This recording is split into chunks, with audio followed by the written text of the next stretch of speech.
Good morning, my friends. This is the Grimflayer. Hope you're doing very well on this fine day, and we are here to bring you another Modern Donation League. This is a SultaI mid-range list, or as I have come to consider it, kind of a blue rock list. So in the past, we have played SultaI a few times now in donation leagues, but it has always been bringing kind of a different, non-traditionally mid-range sub-theme to bear. We've seen Anthony Zolman's tempo-oriented lists. They're not tempo lists per se, but there's more of a tempo element than you tend to expect in BGX. And we've seen Teddy Kaiser's snow sub-theme SultaI list in the past.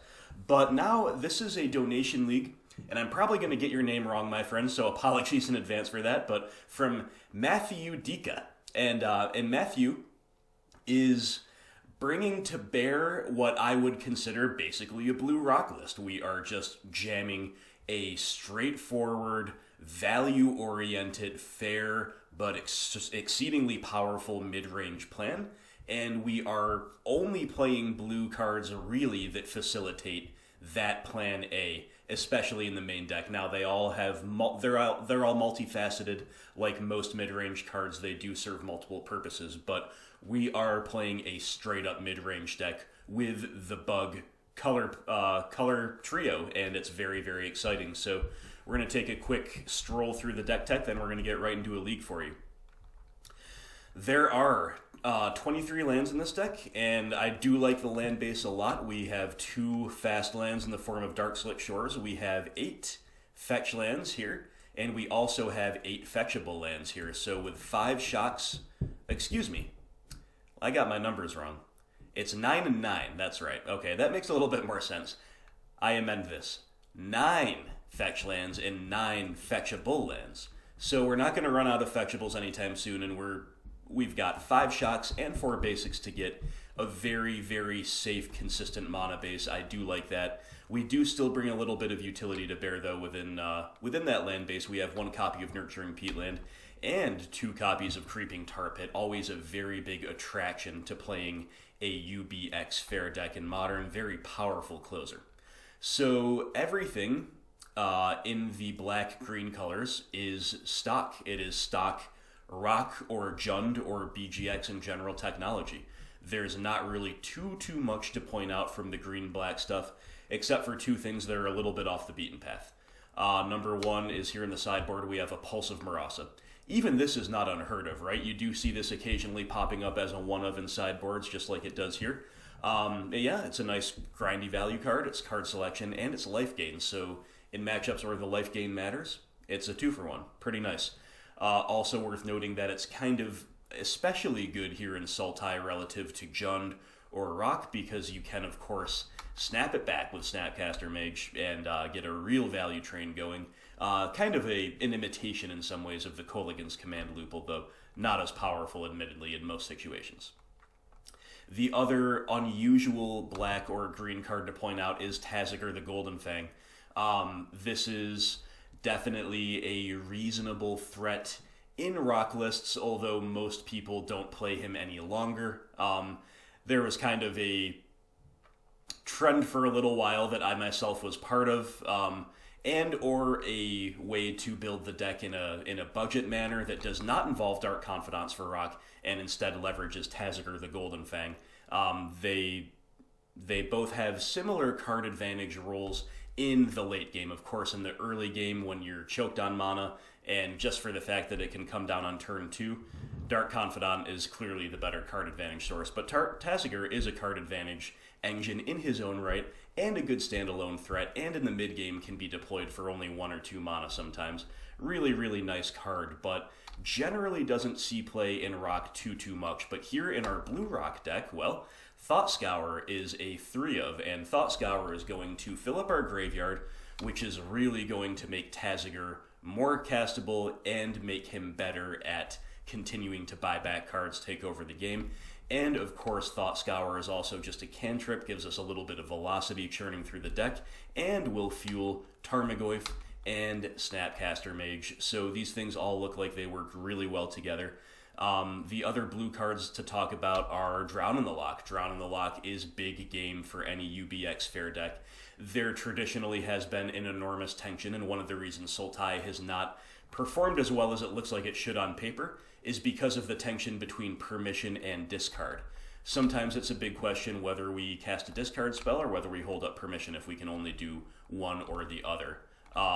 And permission is kind of especially bad with Liliana of the Veil. In a vacuum, obviously in some windows it's fine, but these things are a little non-bowy, right? But Drown in the Loch is not merely permission. It is very efficient permission and very efficient removal. Granted, both modes are conditional, but the fact that each mode is very powerful and the card itself overall is very flexible, Drown in the Loch is definitely a big game changer for UBX decks in my view. Moving on to perhaps the biggest game changer of all for making SultaI mid-range just straight up more powerful is Oko, Thief of Crowns. What more can you say about Oko? He's terrorizing almost every format he's legal in. He's no longer legal in many of those formats because he's so good, and I guess we should owe it to ourselves to play him on this channel at least once in Modern before he becomes illegal. And finally, for the main deck blue cards, we have one copy of Jace the Mind Sculptor. I think exactly one is where you want to be. Excellent value engine. You can start fate sealing in certain windows. The unsummon mode can be relevant. We all know how good Jace is, but at the same time, we're not a deck that needs to stick at Jace to take over the game. We have a lot of other value engines, so I think exactly one is pretty much where you want to be. Can be a little hard to protect him in some matchups. I think one is perfect, and I do like him main deck.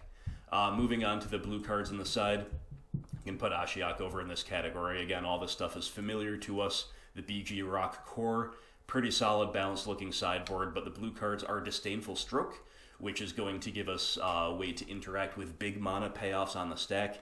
Good against control decks, probably good against some combo decks as well, and definitely want to be leveraging some kind of permission if we are splashing blue. I think Stroke is a perfectly fine one to opt for. And then a couple copies of Spreading Seas, nice value-oriented land hate against big mana decks, against decks where the name of the land is in the title of the deck, and debatably those could come in as well in kind of grindy matchups, maybe in some mid-range mirrors if we're on the play. I don't know if that's true. I'm certainly no expert on this deck. It's going to be a learning on the fly experience for me, as it often is with donation leagues. But that is Matthew's list, and thank you so much, my friend Matthew. I hope you enjoy this league. I hope I did your deck justice in the deck tech, and I hope I do it justice in this league. Matthew not only directly donated the amount necessary to qualify for a donation league, he gave me a little bit of a tip too. He's like, do you mind if I give you a little bit more than the $50 for a donation league because I want to support the channel? And I said, my friend, that's totally cool of me. No complaints here. So thanks again, Matthew. Truly appreciate you. And we also have to thank Teddy Kaiser, who I did already mention. He's given us a SultaI donation league in the past, but he was also involved with making this SultaI donation league happen because he let me borrow the expensive blue planeswalkers. So thank you so much, Teddy. Always appreciate you, my friend.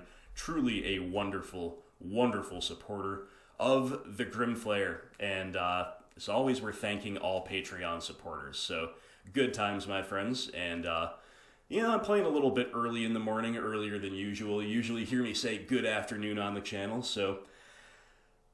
but you know how busy I am. I've got to carve out the time where I can find it. And I was going to say maybe that's going to mean that it takes a little bit longer for us to find an opponent, but here we are, finding our first opponent.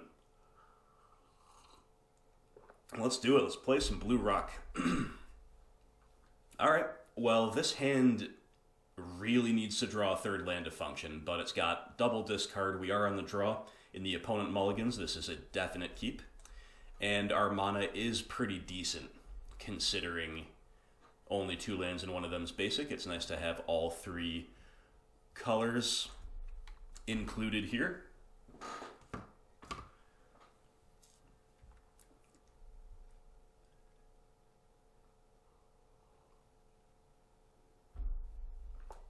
Okay, Misty Rainforest, Fetching Island. Into Arkham's Astrolabe. Alright, probably some kind of an Urza deck. I don't know what our matchup there should be like. I don't know how good the blue splash is relative to other things, but they've got turn 1 Emery. That's obviously a little bit rough, and we don't have any way to kill it. So instead we have to either Inquisition or Thoughtseize here. And I think I'm actually going to Thoughtseize because Inquisition could whiff, you know, they could have like Land Urza in hand or something. And it looks like we're pretty much only casting 1 discard spell for the near future, especially because we just drew Tarmogoyf. So I'm going to Thoughtseize here. But the Emery is completely obnoxious here. And look at that, Land Urza. Guys, I've been shot calling like crazy lately. I'm like, maybe this is going to be on the top of our deck, and it is. Maybe they have Land Urza. That's what they've got. So the Emery Bauble Loop is super annoying here, but I mean, we could draw a kill spell for Emery. And if not, we just have to try to race with the Goyf, try to draw a 3rd land for Oko.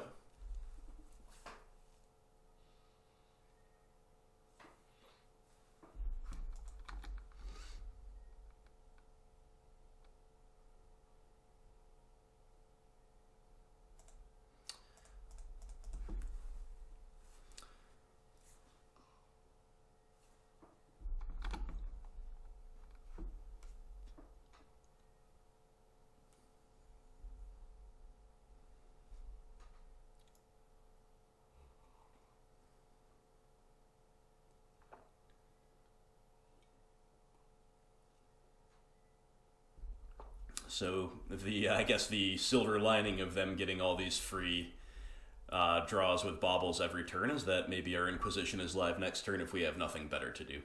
That said, that's still not very exciting. Looks like they found another Urza. Sure did. Okay, well.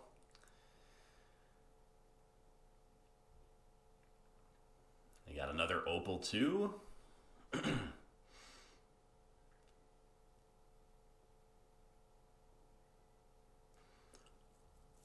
Okay, there's our 3rd land.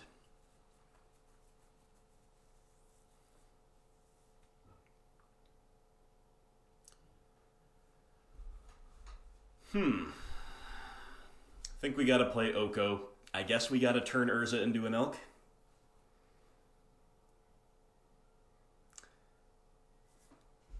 But that's gonna leave Oko at 5 loyalty, which means if they have another artifact, which they will, we don't block, our Oko will die on the crackback. So that means we're kind of sitting back with Goyf. Even so, they could easily make the construct a 6/6. They probably will. Which means we have to decide between chumping. Nevertheless, the card advantage of Urza is just way too unbeatable in conjunction with the Emery Loop. Like, if we do anything else, we're not removing anything. We just have to start removing their things. And hope it's good enough.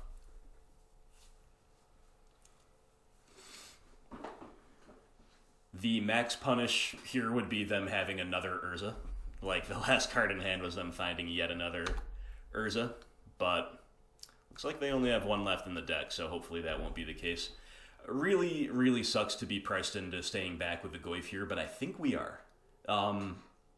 You could argue for racing them and letting Oko go, but I think Oko is good enough that we should be sticking with him here, trying to protect him. Again, if the construct becomes a 6/6, then who knows? Who knows whether that block will be good or not, but... Ether Spellbomb. Ooh, that's actually very good right now. That's a blowout. I haven't seen that card much, if at all, in Urza decks, but that's a blowout, that unsummon. Okay. So I think now priority number one is pretty much to kill Emery, because otherwise they're going to keep looping not only the card advantage, but also the Ether Spellbomb if they so desire. We still don't have any kill spells, so we kind of got to draw one.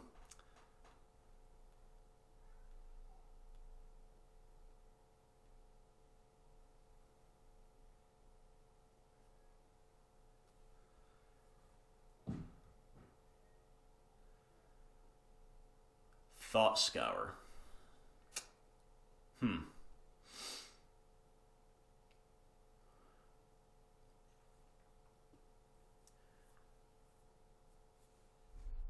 That's got to be the play. If nothing else, it's getting us nearer to Taziger. Eventually, if we can kill the Emery and stop them from repeatedly spellbombing us.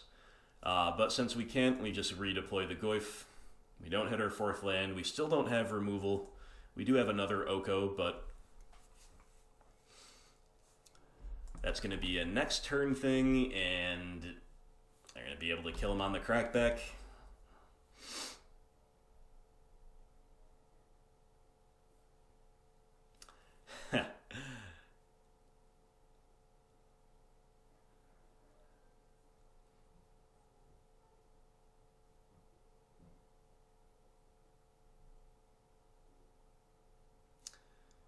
Mystic Sanctuary buying back Metallic Rebuke. Counter target spell unless its opponent pays 3. So that's basically a better mono leak for them on this board state, and that might actually seal our fate here. Or it might at least price us into Inquisition next turn, but I doubt we're going to get there. They're just kind of tempoing us out.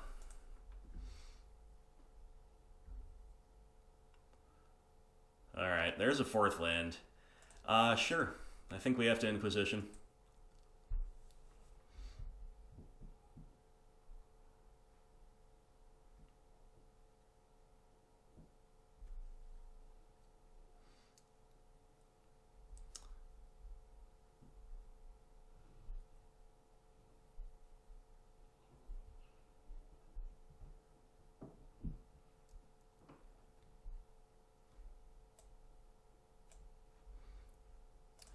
We have been rebuked, my friends. We have been rebuked. And all we can do is keep playing our Goyf into the Spellbomb loop.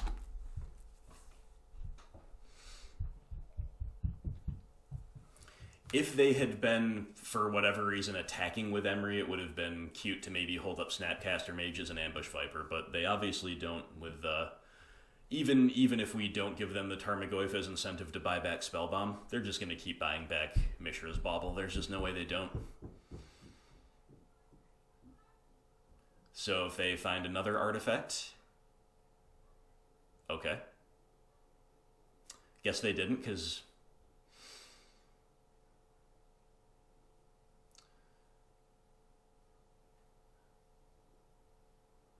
Alright, what can we have? What are our outs? A land is not an out.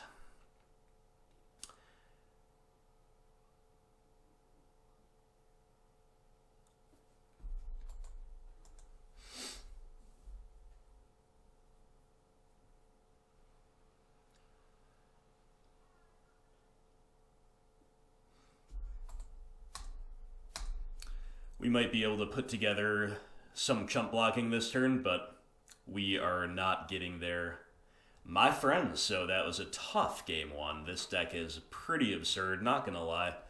A lot of people were surprised that there was no Urza ban or no ban from the Urza deck in the most recent update, and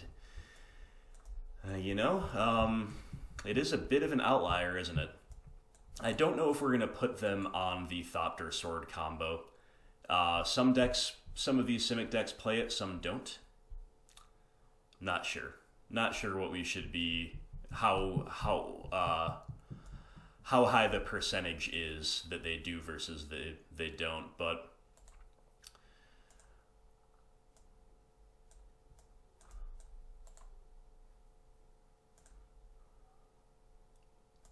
so Plague Engineer and Surgical Extraction are cards that are better if they're on the combo than if not, and also better against War of Invention than not. So the only cards I for sure think I want are these four. Collective Brutality might look a little weird, but I think we need everything that can kill Emery, if possible. Plus, if they're on Metallic Rebuke, there are certainly some incentives to have the discard mode, getting us a little bit of a way to battle through that permission as well. That said, I'm not convinced that we need two. I think our main deck is pretty much fine. I don't think there's going to be too many things we have to cut here. We want to keep all of our removal. Yeah, this is the thing. Is I think I'm going to sideboard very, very conservatively here. So, guess we need to cut, just kind of trim around the edges from some of the less efficient stuff in this particular matchup. So I'm going to say one Taziger can go. I'm even considering cutting Jace. But I think leveraging one Jace is fine. We could cut one Lily, we could cut one Tracker. Again, trimming around the edges here seems fine. And I don't know how free trimming Thought Scours is in this deck, but because I cut one Taziger, I'm going to cut one Thought Scour, and then I'm just going to cut a Tireless Tracker. I think leaving in both Lilianas on the play is fine. On the draw, if we take them to game 3, I might re-examine this and might go down to one Liliana. She's kind of medium in the matchup at best, but I think she is better against this variant, against the cards that they've shown us so far, more so than Urza and Thopter Sword and all that stuff. So, well, Thoughtseize, Collector Roof, Tarmogoyf. I do believe we keep.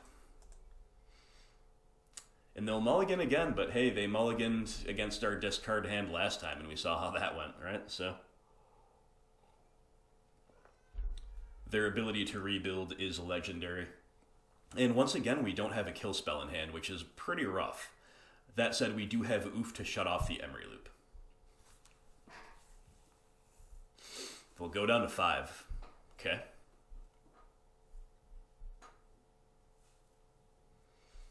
Seems good. Seems good for us.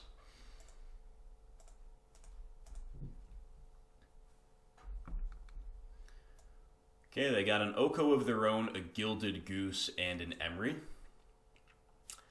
Well, at the risk of Emery going out of control, they would need to have good mills with her and also need to kill our Oof. I think we just take Oko.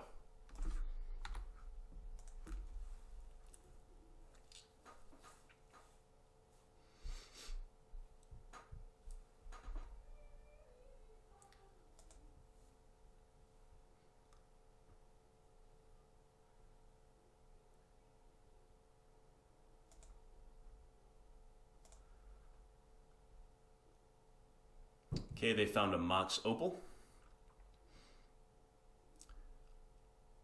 Guess these are sufficient incentives to just jam Oof. We know what's in their hand. We know they don't have any kill spells until they top deck them. And Oof is a valid attacker against their O2, so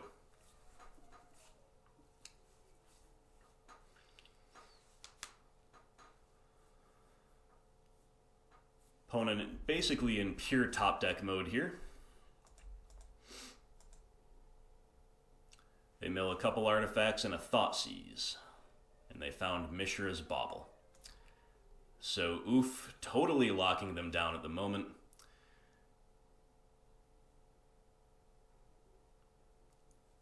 We draw another Goyf.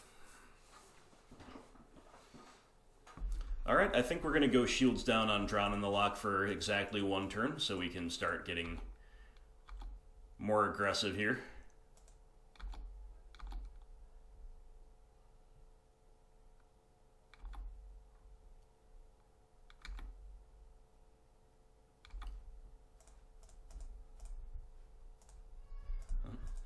These blue lands mess me up. They're kind of reversed from the green-black lands, if you know what I mean. But the second Tarmogoyf is probably a pretty good draw, because now even if they manage to remove our Oof, there's a decent chance that we can just win by battering them down with Tarmogoyf 1 and Tarmogoyf 2.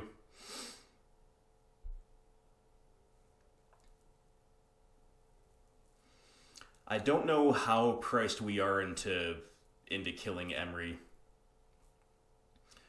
Right now, I don't think we are. Well, Abrupt Decay is a pretty decent incentive too.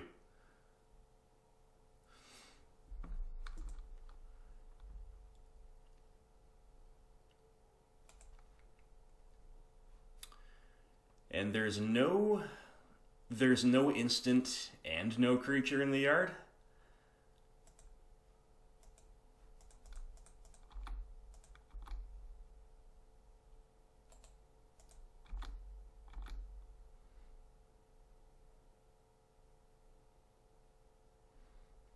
Okay.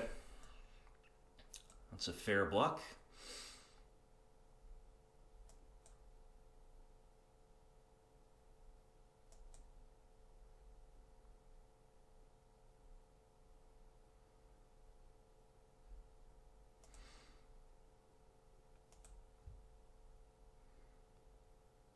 Okay, so now that they've assigned the block, I don't think we're supposed to kill Emery. I think I'd rather hold up Drown than Lock. We're also holding up Decay.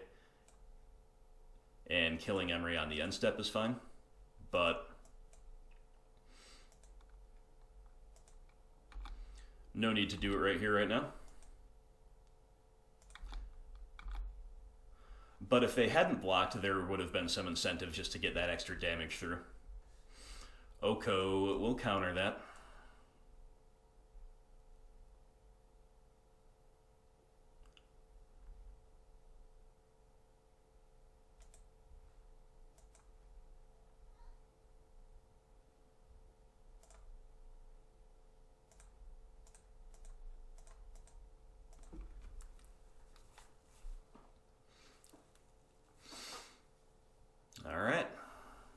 So that's game, because we've got the kill spell for Emery. We've got Lethal coming back. Going to have a turn 5 kill.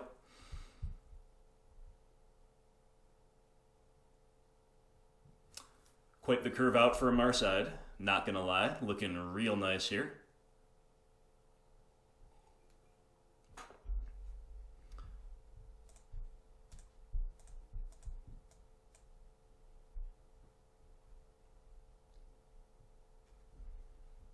Kind of had everything this game, didn't we? That was a feel-good moment, my friends. That was real nice. That was real nice. Now, granted, the opponent did mull to 5. We were on the play, but even so, our curve out, man, our curve out was solid. Collector Oof doing the stuff. Tarmogoyf getting huge. And I have seen nothing that really makes me want to pivot over to the more anti-Urza tech of Plague Man and Surgical. You know, Ashiok clearing out the graveyard, I think, is kind of whatever. Like, they have too many windows where they still have good activations there. Plus, we don't want to make her drown in the locks worse. So the only thing I'll consider is getting a little bit lower curve and or a little bit lighter on Liliana here on the draw. But I don't really know what we'd bring back. Maybe just a Thought Scour.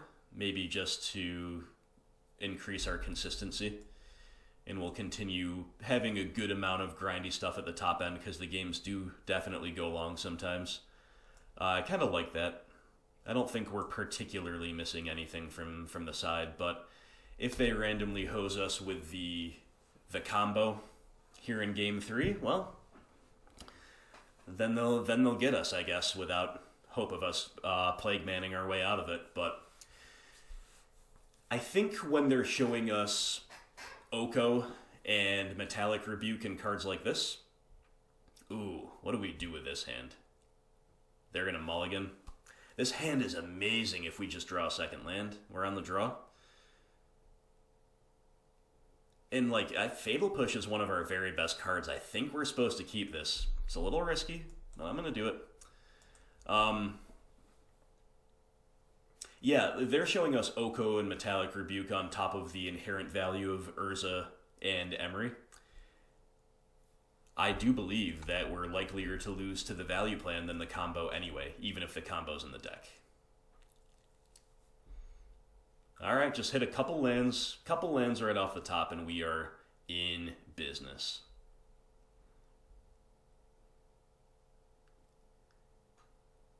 Okay. Even if we don't, we still have the ability to kill a turn 1 Emery, which is very important. You saw how Emery ran away with the game when we didn't do that in game 1. Inquisition off the top, kind of a bad draw. Just because of our mana situation here, and the fact that they dumped the hand out so soon. Okay, we really hope they don't have another Emery in hand, and we really hope to draw lands. Got Watery Grave there because if we draw Thought Scour, we really want to be able to cast it.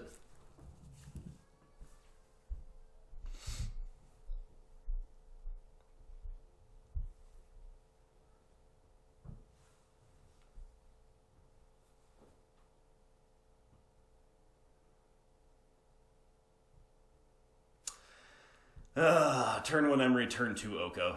Okay. Okay. That's about as bad as it could get besides another Emery. And we whiff on the lands. Pretty rough, but if we take a card away here, which we do, okay, they do have War Invention, alright. So opponent might be playing kind of like a little bit of everything. This is still okay, we just really need to hit a green land. We'll decay Oko. We are off to the races. We're very far ahead on resources.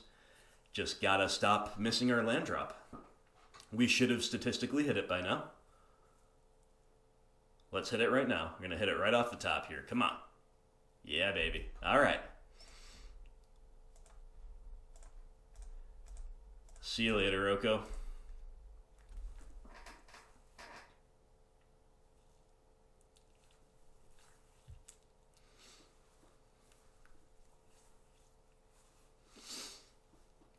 Okay, opponent with the rebuild. They've got the presence. We're dead in 4 hits to the food token. We do have Fatal Push, but still.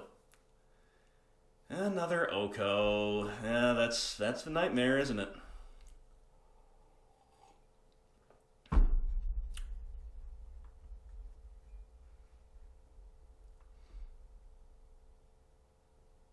Okay.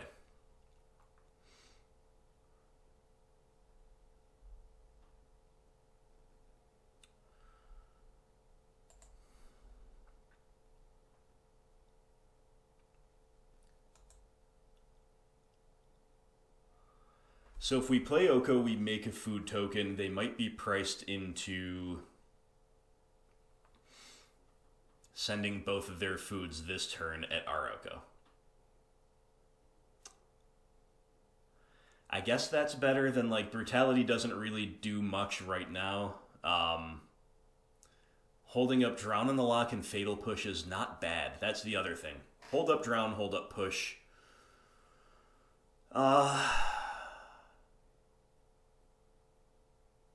That might actually be better.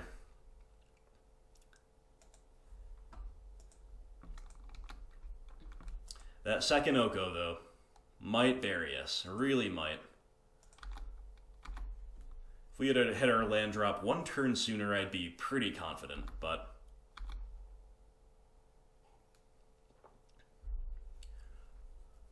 Alright, so we're going to have to respect our life total enough, I think, to get Island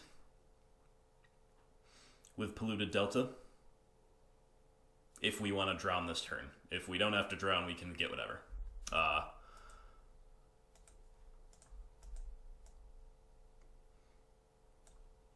Either way, we will push here. I mean, they could have Metallic Rebuke, but we're behind enough that we can't really play around stuff like that.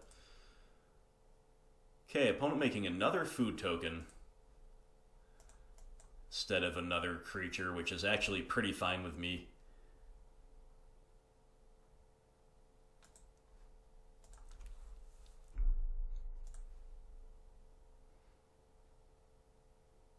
We draw Goyf.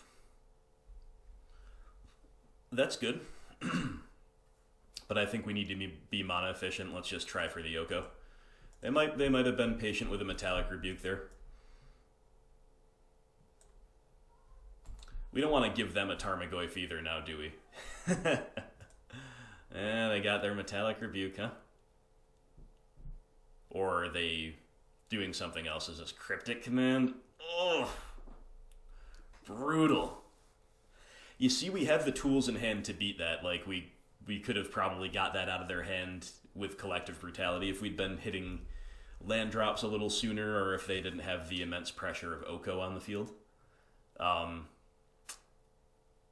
Okay, Thoughtseize. Yeah, our hand is pretty like, it's a bunch of good stuff, but I don't know how well it lines up right now. So I don't really mind the Thoughtseize. Okay, they're showing us a lot of stuff in Game 3 we didn't see in the first 2 games. Word of Invention, Thopter Foundry, and Cryptic Command are all new. I kind of expect them to lean more in one direction or the other. It seems like the opponent's trying to do a little bit of everything, even playing Gilded Goose. But I'm not an expert, right?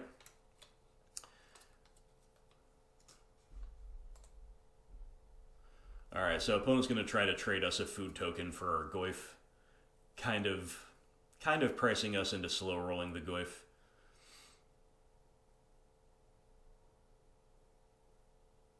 And we don't really have any good plays if we do slow roll the Goyf. Just need to draw a kill spell for Oko.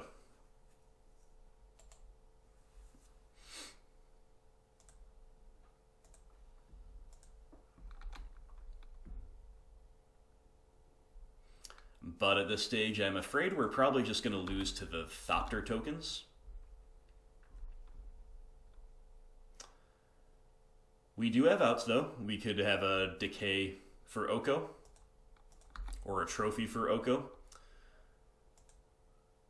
followed by a Pulse for the Thopter tokens. I think we need to kill this, as bad as that is. This might be a bait. They might be baiting out our Drown in the Loch so they can resolve a really good card. Behind enough where we can't play around that. Okay, Emery. Emery's no big deal. We have Brutality to kill it. Sword of the Meek, though, they mill. Oh, okay. Well, there you go.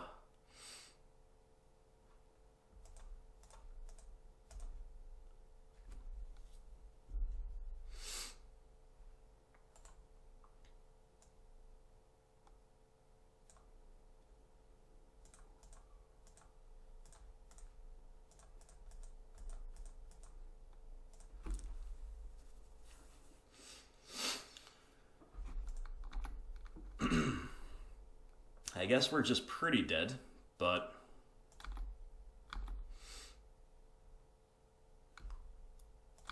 okay, opponent with the goose, sure.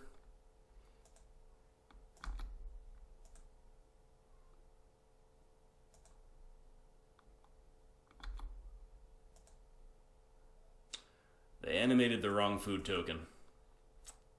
So we gain 3 life there, basically, that we should have lost.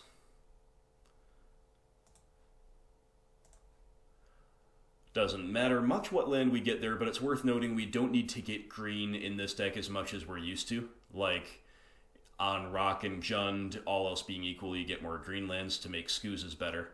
But here, there's no Skooz, so we don't need to do that. Alright, so opponent with a bit of a nut draw, it seems. Games 1 and 3. Not like a nut draw in that they had the best possible things every time, but a nut draw in that we found it really hard to keep up with their value. I don't think keeping the one-lander was wrong, because they had turn 1 Emery. So we would have needed to mulligan to a functional 6 that had turn 1 fetch land into Fatal Push, because otherwise the Emery just buries us again, just like it did game 1. So I think being on the draw, keeping the Fatal Push, double Fatal Push hand, totally acceptable. Our hand was great otherwise. We did answer the turn 1 Emery. We just got unlucky enough to miss our land drop for until turn 3. Statistically, we should be hitting it turn 1 or turn 2. And also for the opponent to have really strong value plays off the top, including multiple Okos. The Oko is really what killed us. Oko stopped us from being able to deploy Goyf, and they were able to keep up with us otherwise, including finding Cryptic Command. So it was a close match. It was a good match. Feels a little bit bad to drop it, but the deck's just really good, isn't it? The deck's just really good. We will keep on the draw again. Yeah, I don't know how much the blue splash improves our Urza match. Oko seems good against another Oko deck. It's just who can get their Oko leveraged first, and in this case it was the opponent, right? But alright, so we're against Amulet Titan, which kept 7 and is on the play. That's a little scary. But we're just at least able to Fatal Push the Scout.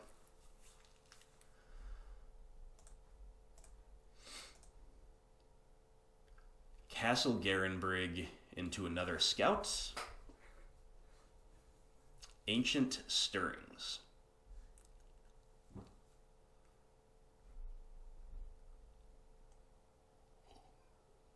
There's a real tension here between Inquisition and our 2-mana plays, because Inquisition might not really be getting any better. I think we're supposed to just decay the Scout, though. I really do.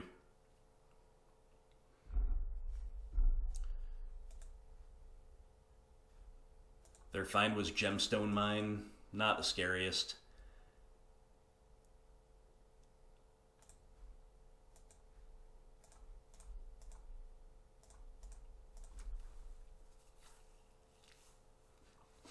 I thought about just playing Peatland not to show them blue, but...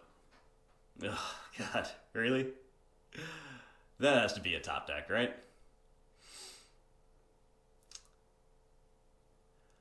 Alright, I mean... I guess we Inquisition now. Like, we could Pulse Amulet, but at this stage, spending 3 turns killing their Accelerant seems bad. And I think holding up Drown in the Lock is reasonable. It's not going to counter their really good stuff, but... I mean, that would be a reason to Pulse the Amulet. But Pulse is just one of our only things that can keep up in the mid-game with a Resolve Titan. So I think we're going to Inquisition. Get the Summoner's Pact, that's pretty good. Field of the Dead, though, that's a lot of inevitability. And we don't have Fields of Ruin in our own deck, so that kind of sucks compared to Rock. But we do have turn 4 Tracker.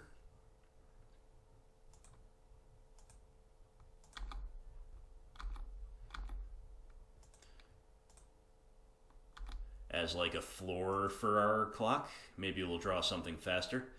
And maybe I should have played out Peatland there, actually, just so we could have double clue this turn, but that's not really...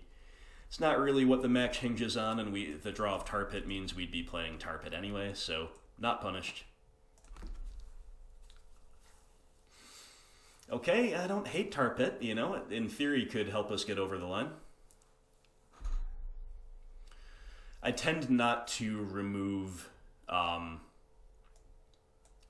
lands from the revealed card section against Amulet Titan because they can, of course, bounce them. It's just easy to track what they have that way. We just have to realize that what's here on the field is not here, right? So sorry if that annoys anybody. But that's kind of what I do there. That's why I leave those open. Opponent with some awkward mana here, not able to really do their thing.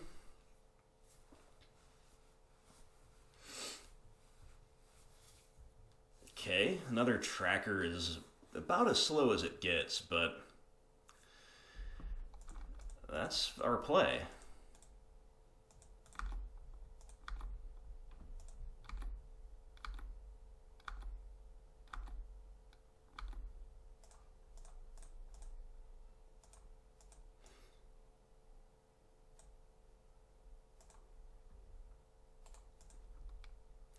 A little vulnerable to EE here, but we can counter EE.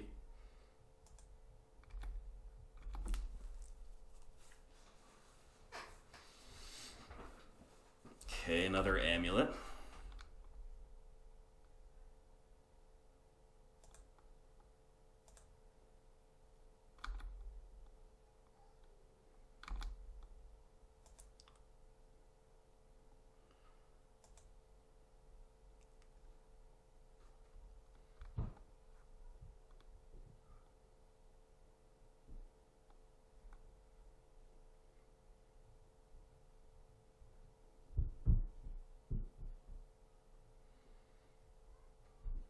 Did they have another Talaria West in hand? No, they don't have anything. They were just executing the correct play pattern, but didn't have anything to do with it, I guess. Alright, well, let's get these trackers rolling. Jace, not a good draw here. Dark Slick is fine.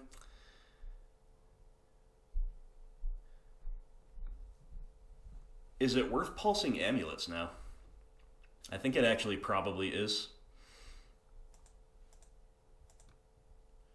Pulse Amulet, hold up, drown in the lock, seems fine.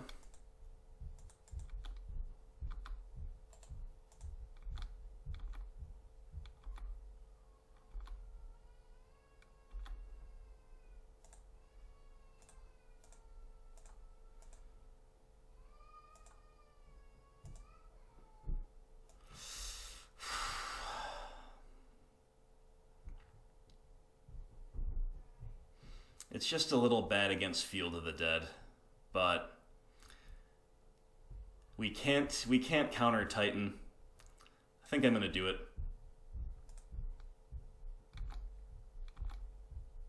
Now we can counter Titan too. Again, Field of the Dead remains the issue, but we've got the unblockable Tar Pit to help close now that they're down to 9.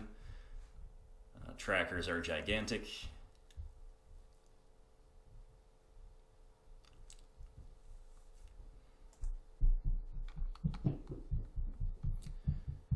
So I guess if they like Pact right now, we probably let the Pact resolve, especially game 1.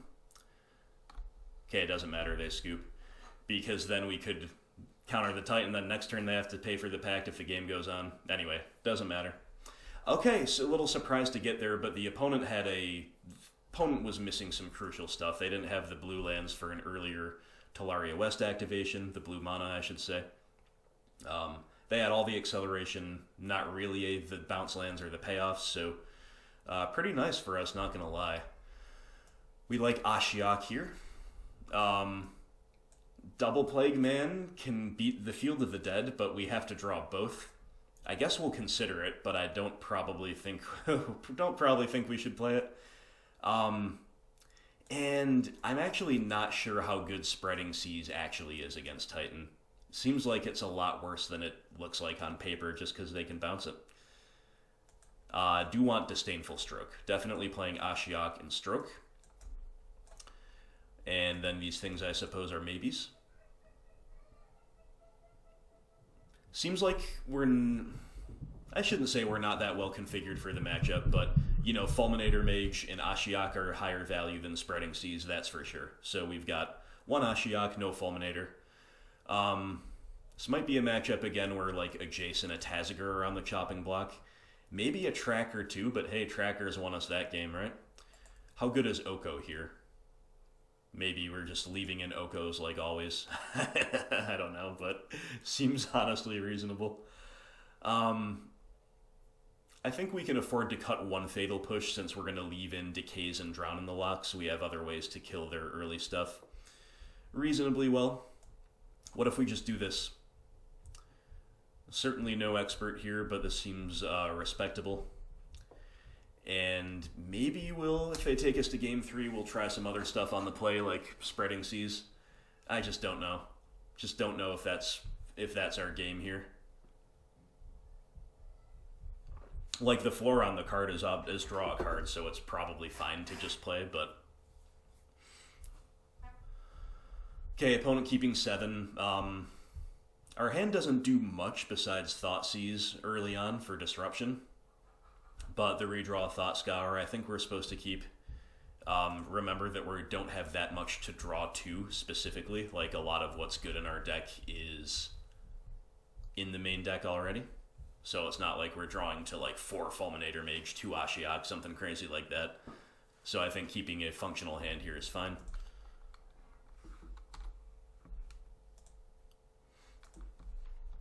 Okay. Well, we've got enough lands that we can afford to make our mana less painful by doing this. And we cannot kill the Tribe Scout, so that's a little bit rough, but another Thoughtseize could be a good draw. They've got nothing but lands in hand. That's actually kind of scary, because they've got the acceleration, and they've got the top deck potential, right? And they did top deck something. Is this Azusa? It sure is. Wow. So they just dump out their entire hand on turn 2, or close enough. And now we're just at the total mercy of the top deck. So now we need to draw a Disdainful Stroke. And we did. Well, that's beautiful. That's a lovely thing. All right, so that was one of our better draws. We cannot do anything about Field of the Dead if they find that. So we want to fade that. But hey, we can stroke to counter the big payoffs. And if they don't have them, we can Thought Scour. Nice little, nice synergy there, having an instant speed cantrip, of course, alongside permission. It's not something I'm used to as a BGX player, you know, feels like we just hold all the cards, right? But obviously we're still in a little bit of a scary spot. Ooh, they do have Cavern, though. So, yeah. Can't counter the Titans if they use Cavern, which of course they will. Here come the beats. You gotta love that. Gotta respect that. I mean, in light of said beats, I think we continue to to fetch basics. Kind of funny. Okay, we mill over Decay Tracker.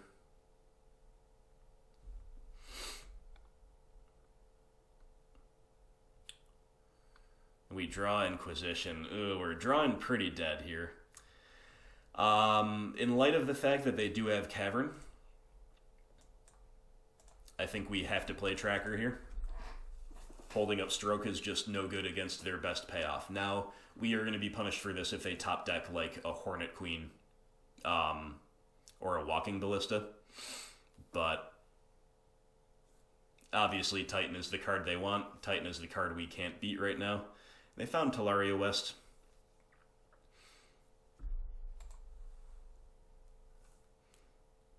So I guess we can at least... no, we can't counter the Pact. If we had, what's it called? We could counter the Pact. We draw Snapcaster Mage, so we can go Snap Decay.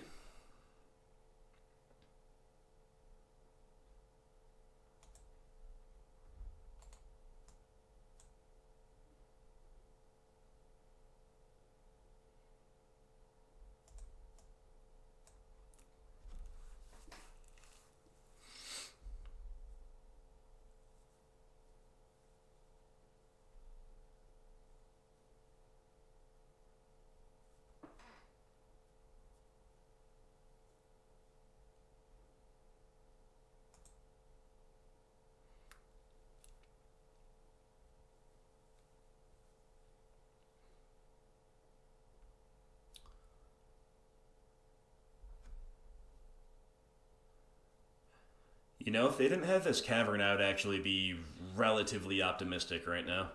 Or at least think we were in with a decent shot. I'm not sure what the opponent's got.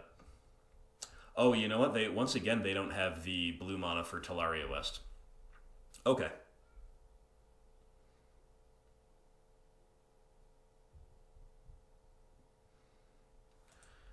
So we'll attack... I don't know how proactively we want to Snap Decay. Maybe it's just correct to Snap Decay, like, right now.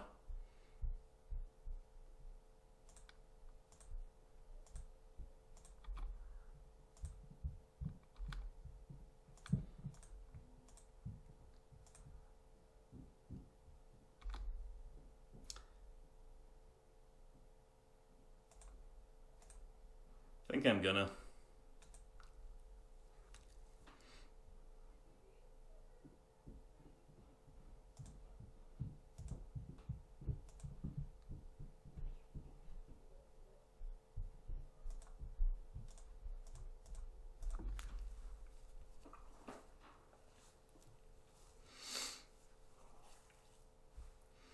Okay. They've got a lot of good top decks, including just like any land that makes blue mana.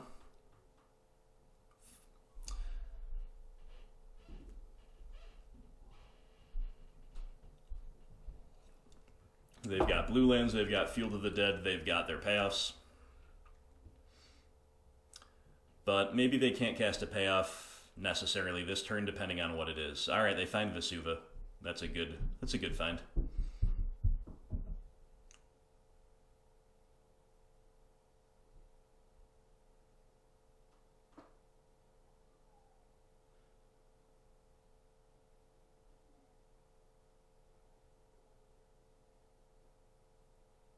Okay, they've still got that Talaria West in hand.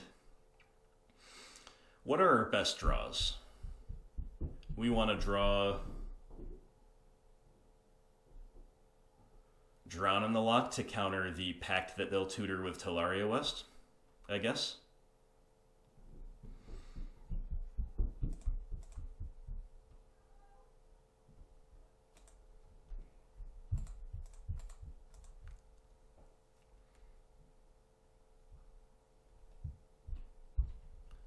We draw a Trophy. It's pretty good. It's pretty reasonable. I don't think, though, we're supposed to trophy a land. I think we have to trophy the payoff at this stage of the game.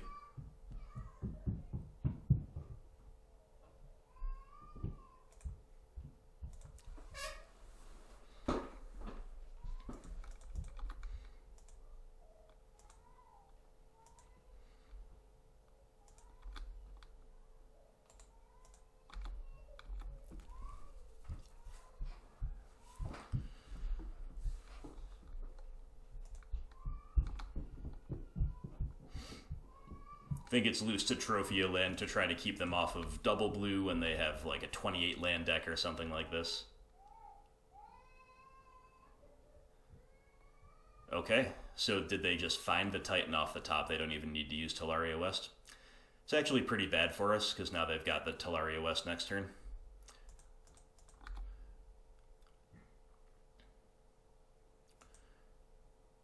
I guess we're going to let it fetch lands before we decide what to do with our trophy.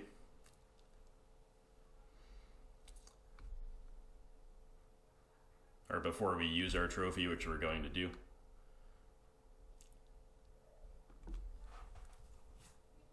Yeah, I mean, they're bound to top deck it eventually, right? Field of the Dead.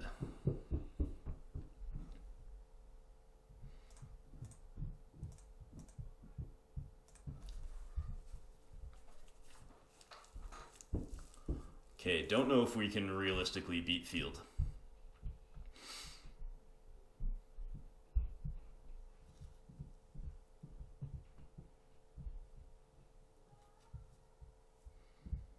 We got Maelstrom Pulse, but again, they have that Talaria West in hand.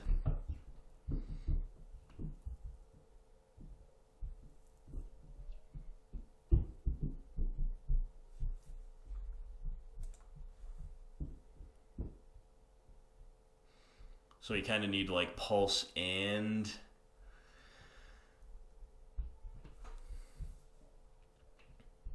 Drown in the Loch, and we didn't find either of them, and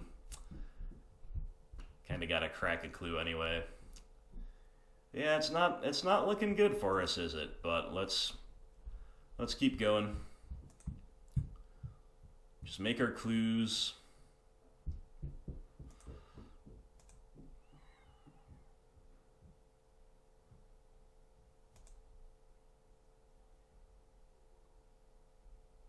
Abrupt Decay. It's not really it, is it?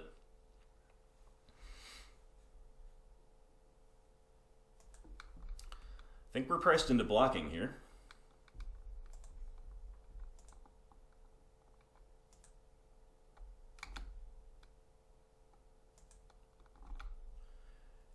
And the fact that we are means that we just give them that much more Field of the Dead inevitability, but okay, they top deck Stirrings, a little scary. Walking Ballista. Alright, that's enough for me. We're done. We're dead this game. We can scoop.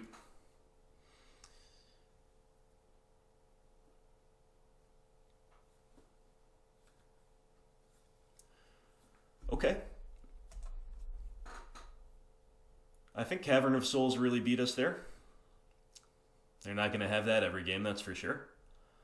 On the play, Plague Engineer is a little bit more tempting. Maybe I'm letting my opinion be warped because they've had early Tribe Scouts both games so far. But killing Tribe Scout, and then there's Spreading Seas, man. I don't know what to do with this card. Like, it seems so bad that it just falls off when they bounce a land. But maybe we're supposed to play it. You know what? They've been choked on blue both games, though. Do we really want to give them blue mana? I'm not going to play it. Tell me if you think that's right or wrong, my friends. I don't think I'm going to play that. In fact, we might just have to run it back. Like, the question is, does Plague Man displace anything else? Does Plague Man displace any of our bigger beaters? I don't really think so. I mean, you could argue for it over Tracker. But Tracker's been fine here. I don't think we want it over Snap. Certainly not over Goyf. And we don't really want to cut Interaction either. Oh, it just feels so bad to be so soft to Field of the Dead. But we do have Trophy to answer it, theoretically. It's just a terrible use of resources, but I think I'm going to run it back. We've got Pulse to beat it as well. Like, trying to draw both of the two Plague Engineers in our deck is not realistic against Field of the Dead. They could answer one Plague Man somehow even, or both with EE, and then we're back to losing to Field. So, I think we're just gonna stick to how we had it. Let's try to beat him here on the play. Not gonna do it with a no-lander. We mull. This is a keepable 6. It's a tough call as to what to bottom. The first instinct is to bottom Maelstrom Pulse, but that card is important enough that we should maybe be bottoming Snapcaster Mage instead. Either way, I think we have to keep the low curve interaction, and we have to keep Goyf, and we obviously have to keep 2 lands. So it's either Pulse or Snap. Opponent keeping 7 all 3 games on this busted deck is very obnoxious. Let's keep it, and I guess we bottom Snap.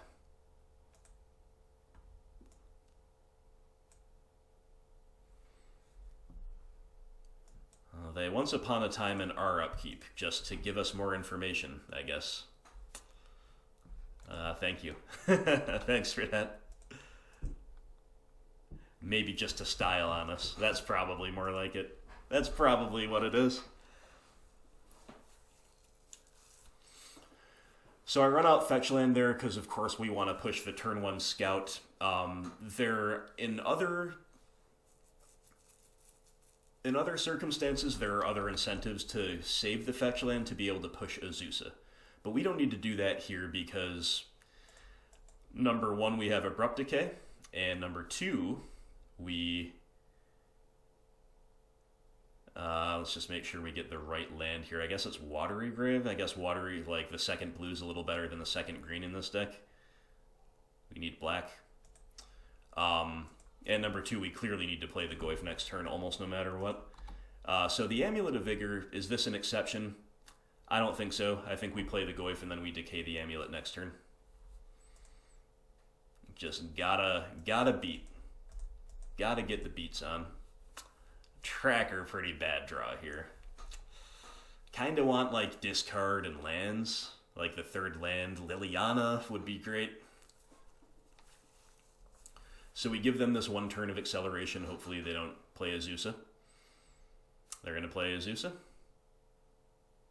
Of course. Of course. Yeah, I mean, with them keeping 7, I think we're supposed to make them have this. We can't play scared against this deck that's already this favored. Ooh, okay. Well, even pulsing the amulets in the face of Azusa isn't that great, is it? But we just draw another 3-drop. So all we can do is decay something. And I guess it's just going to be Azusa here, actually. Like, decaying one amulet slows them down a little bit for their nut draw, but that shouldn't impact the game. So we're going to decay Azusa, and that's going to grow the Goyf and remove a blocker, and we're just going to try to kill them and hope they don't have a payoff. But I bet they do. I bet they do.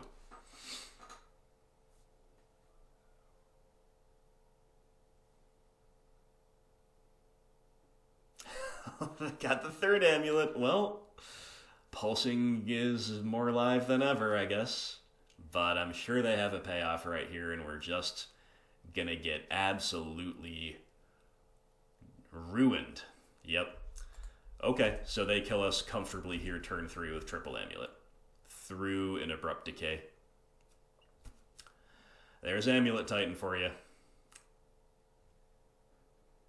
So if we had decayed the turn 1 amulet instead of playing Goyf, we would be in the opposite situation where we still don't have anything better to do than just jam the Goyf on turn 3. And then we would have slowed them down, but we absolutely were 0% to win that match, or that game 3, with our hand having mulliganed versus their hand.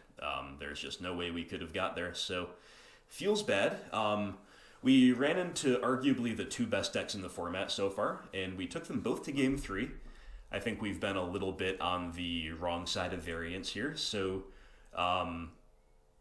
this is no slight on the SultaI deck, but, yeah, we're running into the tough end of Modern right now, that's for sure. So, hope you guys are still enjoying this. We've still had some good gameplay. We're still having fun. Against another Once Upon a Time deck, though. I'll tell you straight up, I really dislike the design of this card. We've really got to start respecting the power of free cards and decide whether we want these around, right? Okay, so we're against Tron, and they got turn 1 tower and a map. So this is actually a tough spot for us. We could play Inquisition. That's kind of the obvious play. But it's not as clear-cut as it seems, because we are then pricing ourselves, if it whiffs, or if we need to take a payoff next turn, into the Thoughtseize. And the Thoughtseize means we're not casting the Goyf. And we only have 1 black land, so we cannot even guaranteed rip their hand apart this turn. So one alternative here is to simply cast Thoughtseize, and that might actually be correct, because if they have another Urza's land in hand, they're going to play it in a hold-up map, even if they have a low-curve thing to do. So I think I'm Thoughtseizing here, but there's certainly incentives to, obviously, Inquisition on turn 1. 99% of games you'll want to, especially if you're not sure. But here, I'm going to play Thoughtseize. We'll see how it pans out for us. Hope you understand my reasoning behind that, and we'll see what happens. So they have Karn Liberated, Karn the Great Creator. I am extremely rewarded for Thoughtseizing here. And we need to take Karn Liberated because this turn 3 on the play we just can't beat. Great Creator, in theory we can if we draw the right cards, but we can't beat Liberated. So, very glad I Thoughtseized there.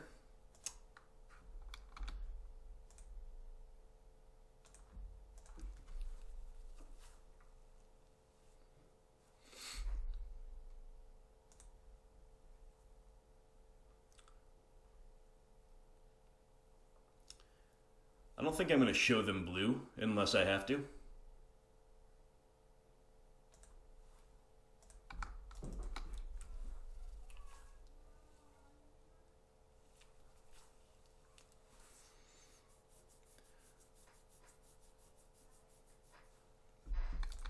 So, of course, this is another matchup we're really just not that interested in seeing on a mid-range deck.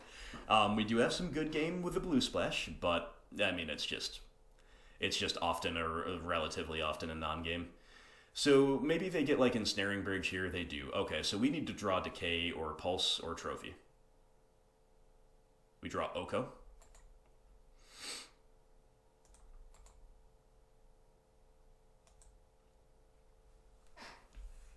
So we're just going to lose to Mycosynthletus. Is there anything we can do about it? Oh, we can make their Ensnaring Bridge an elk. That's pretty cool.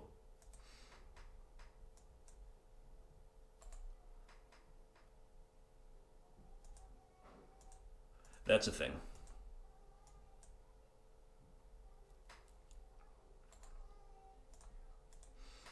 It does mean they get to block here, but what are you going to do?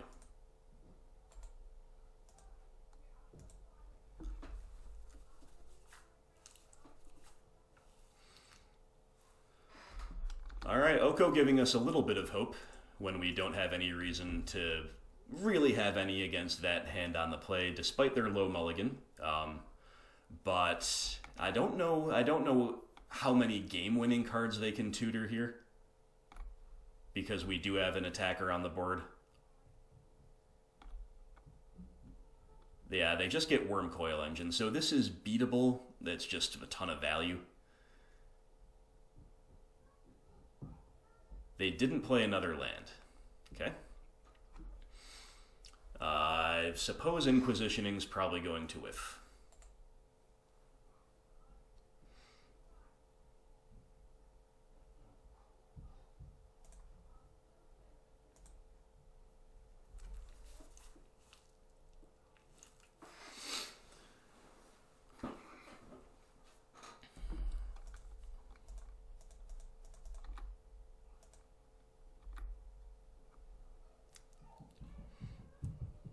We could Inquisition first. Maybe should have. Probably doesn't matter.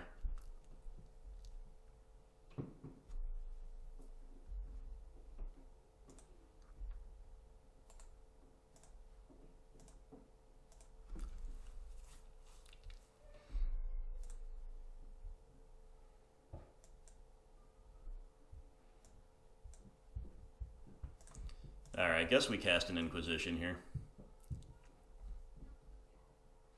We get an Ancient Stirrings. They have another Great Creator in hand. And an Ugin. Alright. I suppose we're pretty much just dead.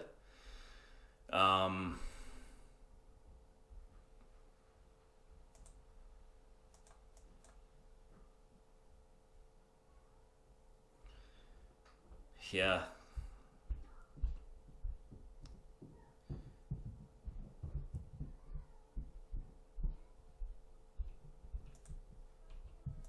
Guess we're just jamming Taziger.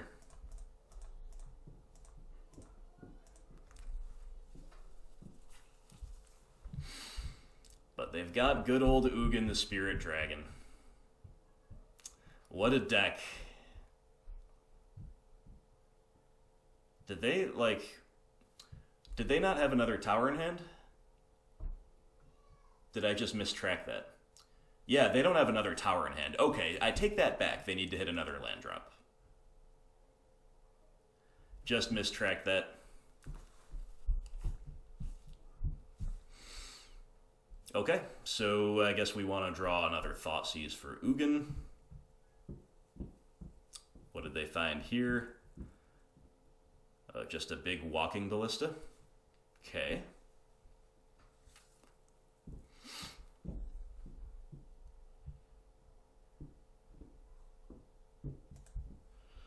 Another land is rather poor. Let's crack Peatland here. Drown in the Loch. That's a good one. That's a nice one.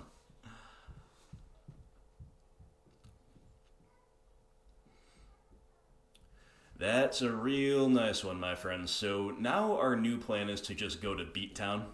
Just try to win with beats.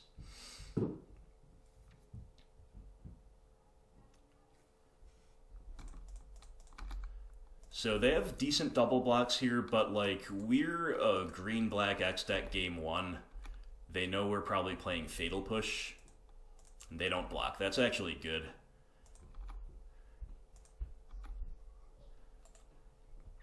So we could make our own food token, or we could make the Ballista an elk. Guess we're just going to make the Ballista an elk. I don't really know what's better.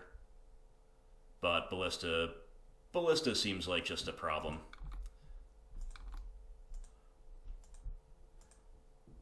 And, like, I kind of want them to do this, like, compete over the Oko a little bit. They still don't have, like, a clean attack on the crackback.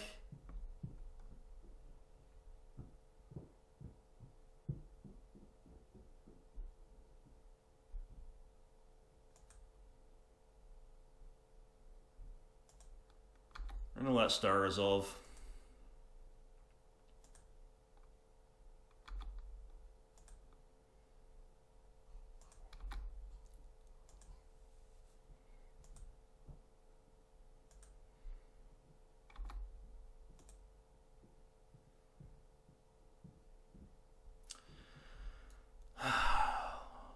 Dang. I think we need to counter that.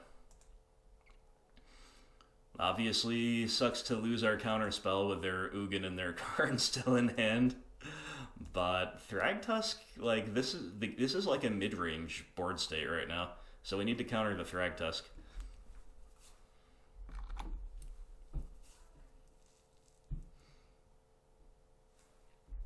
And they just tap out to kill Oko? Alright, we draw like a Collective Brutality, they're dead.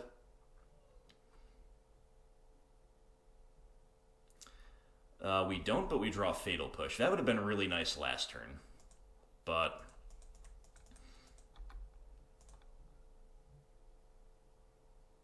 we'll still take it.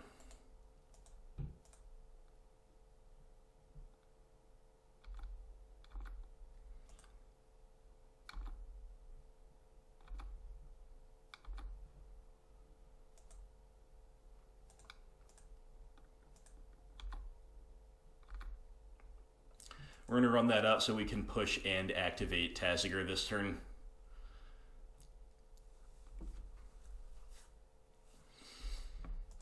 I'm going to just pause here like I'm considering countering this, but we don't have any counter action, obviously. Sure, you can let it resolve.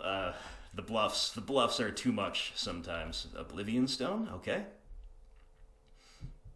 I was going to say, unless they animate that, they're dead.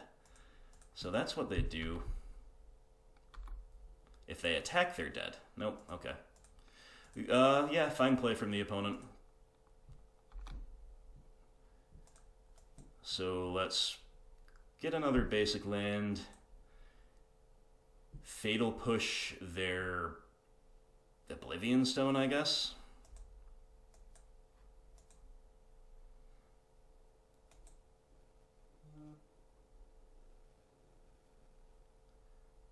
And then we delve. Or we activate, rather. Right now we have 3 good cards in there. Let's hope we don't mill anything bad. Tracker is kind of bad, just because it doesn't kill them this turn. So I guess that's what they give us back. And it doesn't really help us beat their wide board. And doesn't help it. Doesn't, like, going wide isn't good for us against Ugin. Yeah, that's rough. Alright, let's just draw a kill spell. Yes! We did it!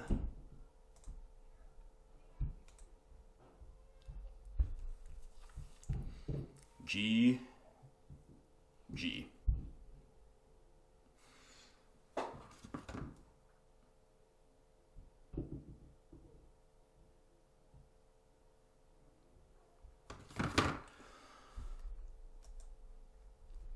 Alright. So, playables here. Tier 1, Collector Roof. Tier 2, Ashiok. Nissa is valid here for sure. Definitely want Stroke and, Spreading Seas. Kalitas is good at beating Worm Coil Engine. Surgical Extraction, I don't think I'm going to play. That's if you're destroying their lands, then surgicaling them off of Tron is good. But we've already got plenty to do. Against Tron, against big mana, I feel like I'm kind of sideboarding. I'm kind of inclined towards the similar sideboard plans that we've been seeing, but this time we're going to cut all Fatal Push as well. Okay, these 6 cards have to come in. We'll put ones that we're considering shaving, like a Tasigur or Jace again. We can maybe shave trackers in this matchup. How good is Oko in this matchup? I mean, Oko was crucial to our victory there. I guess against Karn the Great Creator, we should be leaving Okos in. Everything else is looking pretty good. If we cut these 4, we can play 2 of these 3. Do we have another cut to make? Once again, maybe just trimming a Thought Scour is fairly free, especially if we have shaved a Tasigur. So let's bring in all these cards. You could argue that Nissa Vital Force is a little bit whatever, but I like the proactive nature of Nissa. It's just that on the draw, she might be too slow. We're going to play it. I think this is pretty good. All right, well, we're really running the big mana gauntlet. Really just running the gauntlet in general, right? But we are showing that we can hang with this blue rock deck, but this has got to be a maul, right? Like, it's just keeping a one-lander when the one-land is basic forest is just too bad. And unlike Amulet Titan, we actually have a lot of really good cards to draw to, so I'm going to take them all. Okay, this is fine. We'll keep it. What is our worst card here? They're all pretty good. There is a non-bow between Stroke and Liliana, so we could bottom one of those. But they're 2 of our most powerful cards. I'm more inclined to just bottom Pulse, I think. Might be different if we were on the play. Tough call.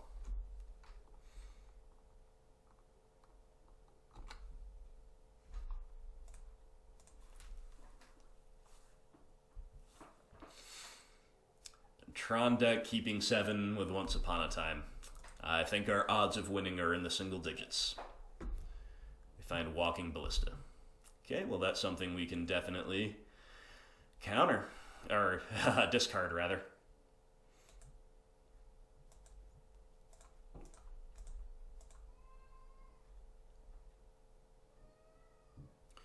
Okay, Sylvan Scrying. But they already have Tower Mine Plant. So do we want to take away one of their 3 payoffs, or do we want to take away... I mean, Sylvan, they can't even cast Scrying yet. I guess we just take Ballista, but... yeah, okay. Sure, take Ballista. Next turn they play land and pass, unless they find something good to do. Then we hold up Stroke. I guess we're pretty priced into countering whatever they lead on.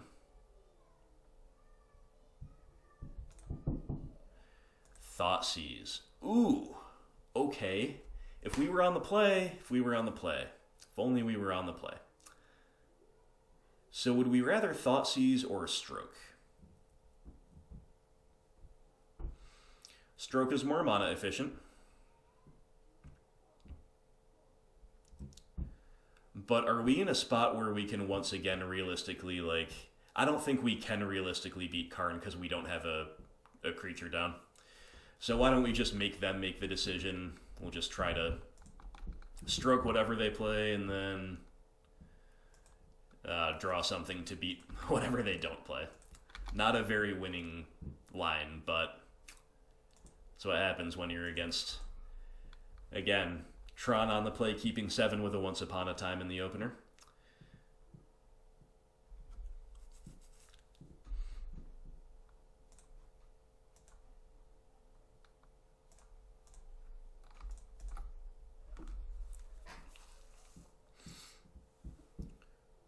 All right.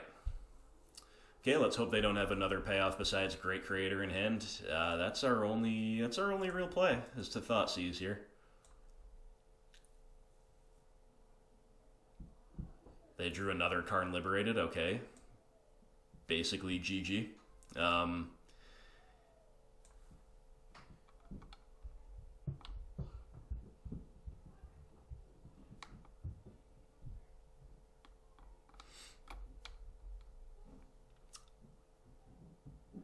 think we're going to take Great Creator because at least we can, in theory, pressure Karn Liberated with the Tar Pit. We just can't beat the Lockout.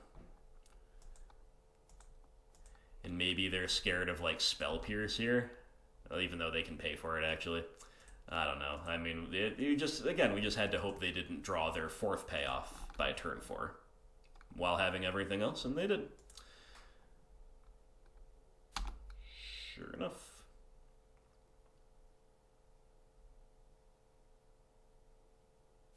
Nice. That's what we wanted. We wanted an answer to the Karn. It's still value positive for the opponent, of course, but we have a game, my friends. We have a game on our hands. They've got 1 dead Sylvan Scrying in hand. It's not dead forever, but it's dead at the moment. But they just top deck another payoff. Walking Ballista, it appears to be. Oh my god, Ugin. Okay. Much worse. Much, much worse. We draw Collector Roof, pretty bad. 3 damage to any target. Guess we play Oko here. Oops.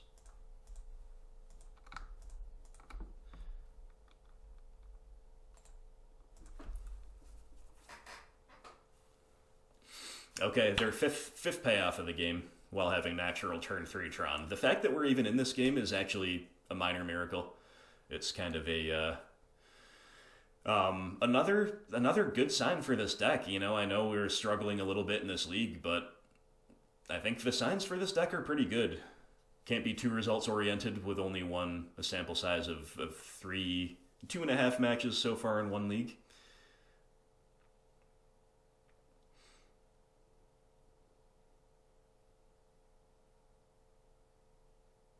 Okay, they found a 6th payoff, Oblivion Stone.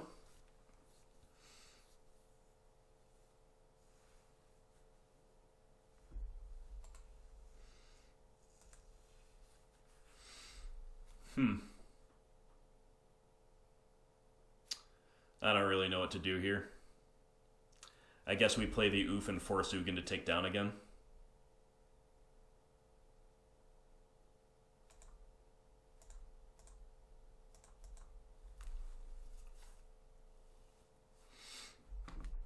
There's an argument for just scooping and not even showing them Oof, but whatever.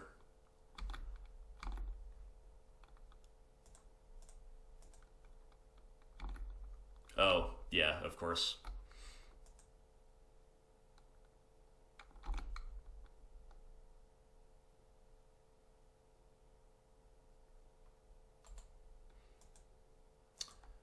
I guess we keep playing it, right? In theory, we can draw another kill spell for their Ugin.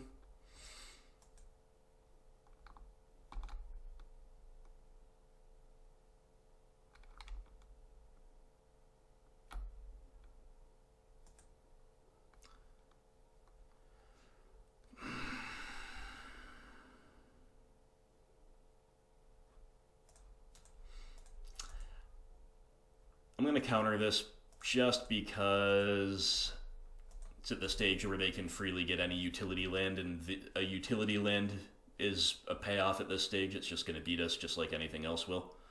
And next turn we need to spend our mana either killing Ugin or attacking him. So I guess using our permission now is fine. But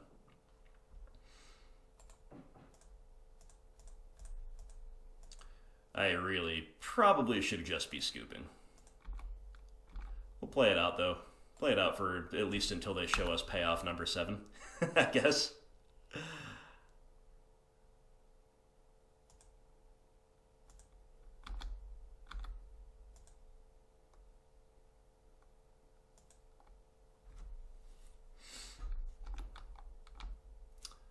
The Fate counter.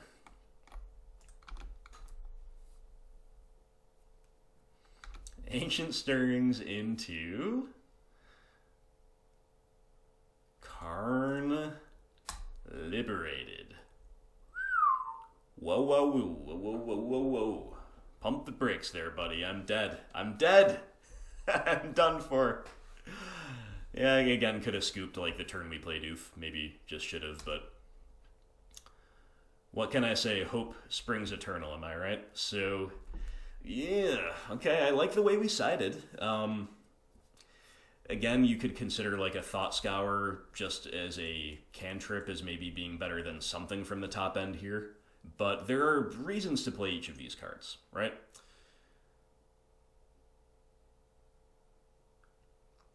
I think we just run it back on the play. Okay, you know, our opponents are really due to not keep a nuts hand against us when we're already unfavored in the matchup. That would be great. We've got some good hate cards. We've got Oof, we've got Seize. We've got Interaction on the stack, which is something we don't usually have in mid-range, so let's keep a great hand and let's beat them. Look at that. We don't have a threat, but we have to keep the Seize Stroke Pulse hand.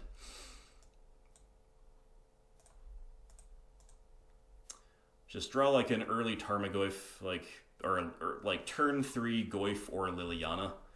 That would be the dream. That's what we need. I'm gonna get Watery Grave with our first land. Okay, opponent kept 7 with Once Upon a Time again. And they got Blast Zone, which either means they had a kind of whiff on the Once Upon a Time, or they just have everything already rolled up. Looks like it might be the latter.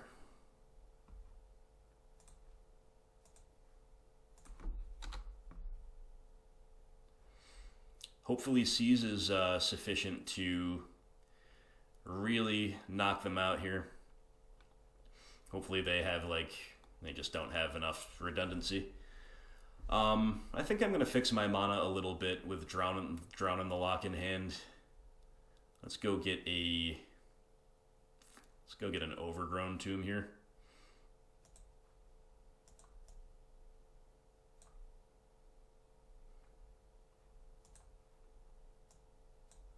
We could draw into our other Seize too.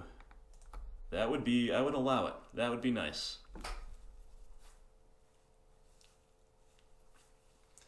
Inquisition. Yeah, I'd much rather have a Thoughtseize right now. But might be okay. Liliana. I think we're jamming her. I think this is a Liliana game, officially. Would we rather have a second island or a second forest? I guess it's a second island. So we're going to pitch forest. Play Liliana.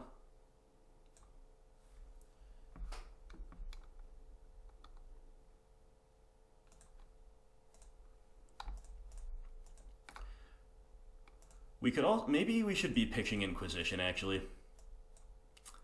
I think I might do that, like developing our mana actually seems reasonable here. Like making the 4th land drop.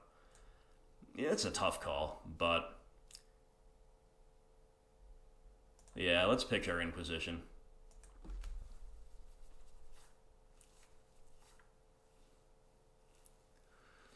Okay, we get a Sanctum of Ugin out of the opponent's hand. So they go get Power Plant. But they play Blast Zone. Alright. Okay. Backup Liliana is going to be our pitch. Still need a threat. Still don't have one.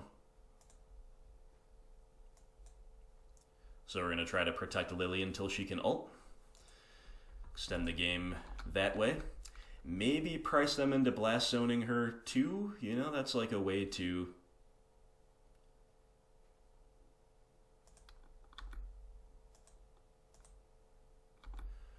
extend the game if they have to Stone Rain themselves a little bit, but we shall see. There's that Power Plant. Alright. We don't have an obvious pitch in hand, so we'll just see what we draw.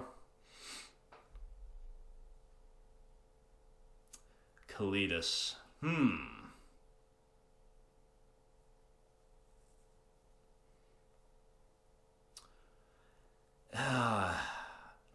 Oof. Okay, so the opponent will basically have to Blast Zone Liliana this turn. Unless they've just been slow rolling Tron, they could also top deck Tron. I don't think we play around them top decking Tron. So I think we're going to tick up. I think we're going to pick Drown in the lock. And I think we're going to play Kalitas. If they find a tower off the top, or if I can't imagine they are slow rolling it. So we're not going to play around Tron. We cannot afford to, really. We got to have a threat down. Kalitas is actually a reasonable one if they're just going to march their way up to 6 and hard cast a Worm Coil.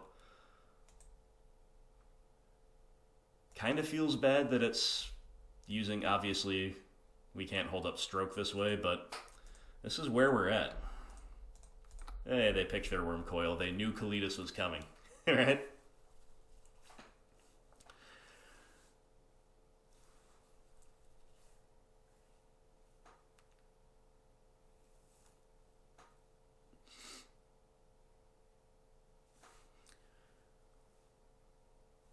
Obviously, just kind of wish we had Goyfir, would be a little bit safer, but...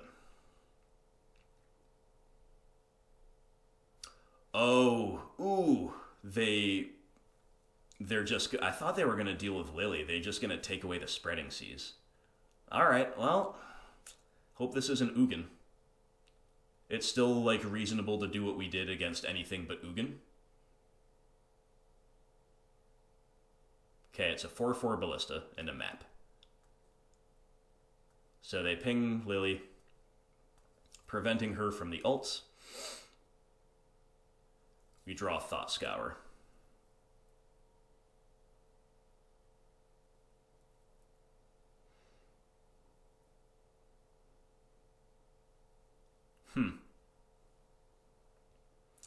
They would have played any other payoff if they had it. Unless maybe they have Ulamog in hand. This is a tough call. Our hand is great. Our hand is so great that I kind of want to Edict.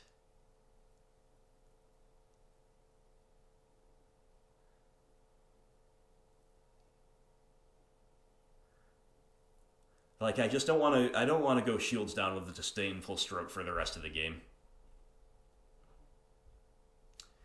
If we had another land, I would be very happy to pitch Thought Scour, Pulse the Ballista after taking Lily up, and then hold up Stroke. But we don't.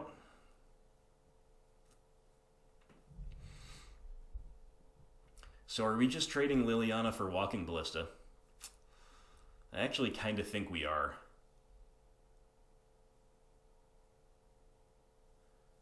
They probably just have more lands in hand. Alright, this is kind of a fateful decision. Another thing we could do, we could just cast Thought Scour right now. Sure, let's begin with that. Snap.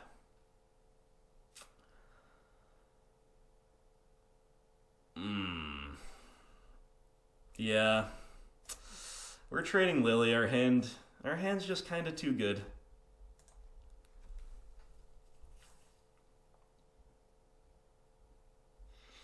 Like Stroke and then Snap Stroke is what I'm thinking of here. So we're gonna try to beat them on the stack this game.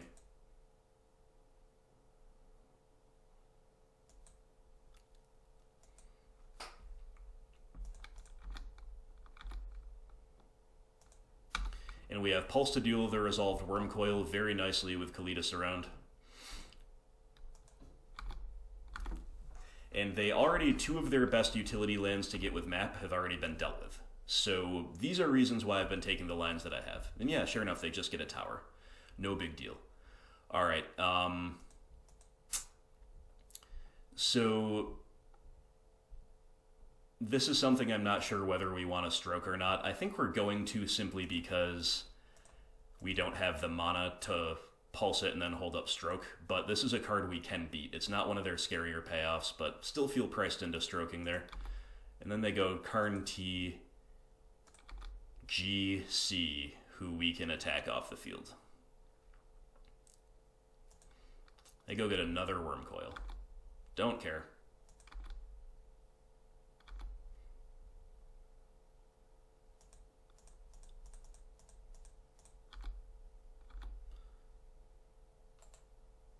So Kalitas takes down Karn. Zombie starts beating the opponent down.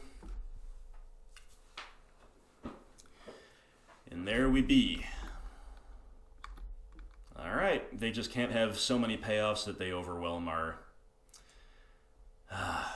entire board. I think this time we let it resolve.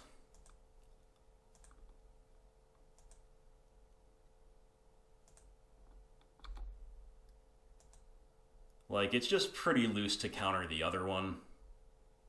Okay.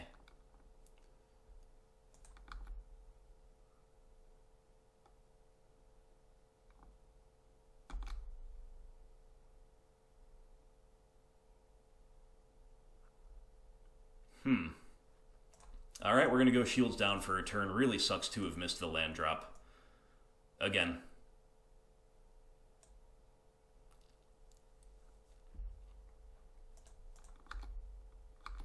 And I've chosen not to... I chose not to activate Kalitas last turn, because I think spreading out the bodies is better against Karn Liberated. And the lifelink doesn't matter.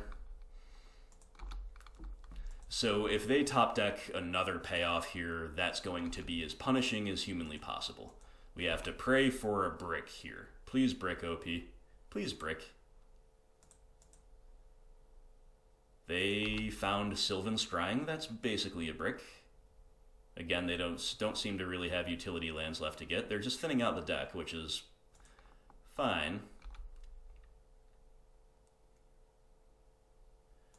Okay, Spreading Seas actually doesn't do it for us here, so we're just going to hold up Snap Stroke and keep beating.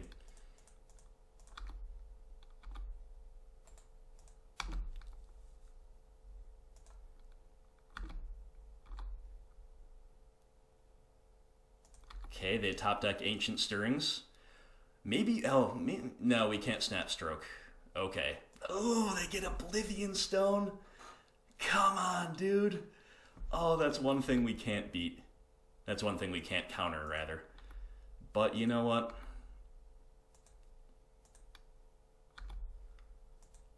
We're still in the game.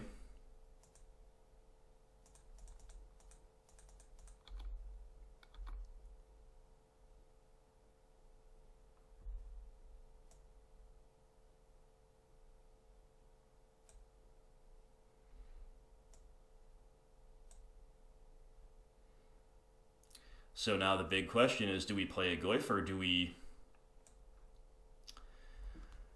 play 2 Goyfs, or do we hold up Snap Stroke? If they were at 2 life, I would hold up Snap, because then we could just flash him in to win the game.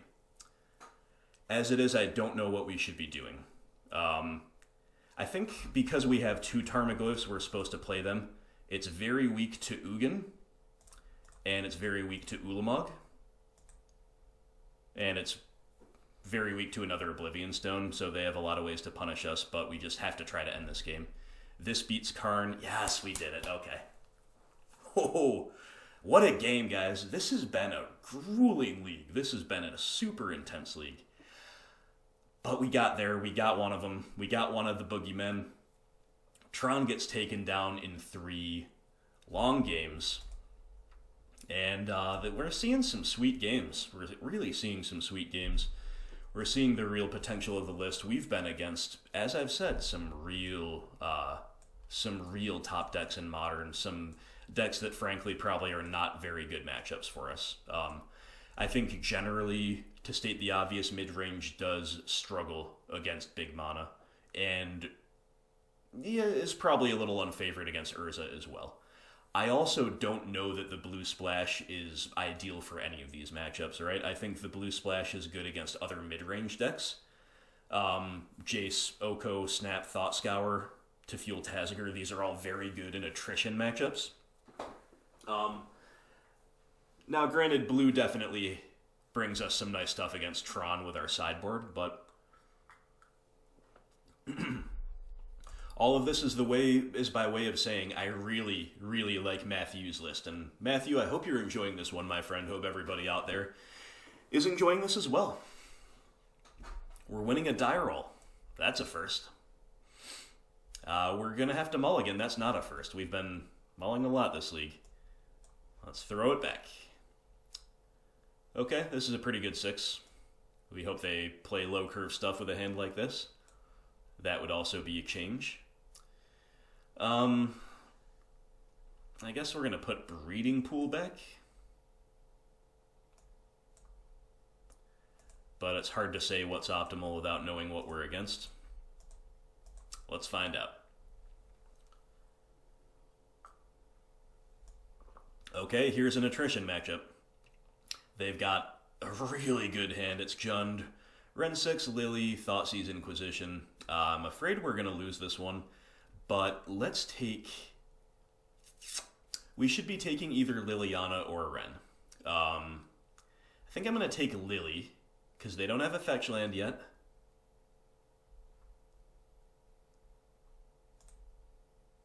And either way, like, kind of the same draws are good at killing their planeswalkers.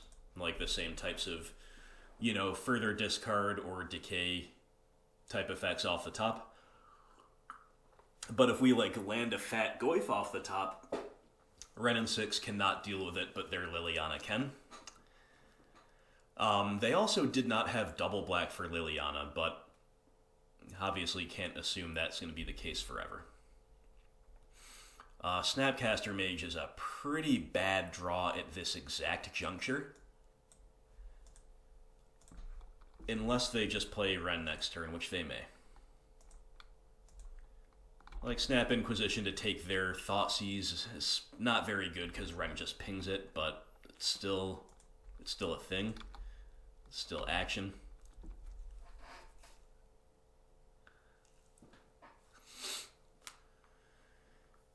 That will leave us with a push in hand if that's kind of how things play out. Instead, they're going to lead on Thoughtseize. I think we just let it resolve. Like, Snap is not high value against Ren and 6 at all. Nevertheless, I'm not surprised to see them take it away because it is the 2-for-1, and right now they don't seem to care about the Fatal Push at all.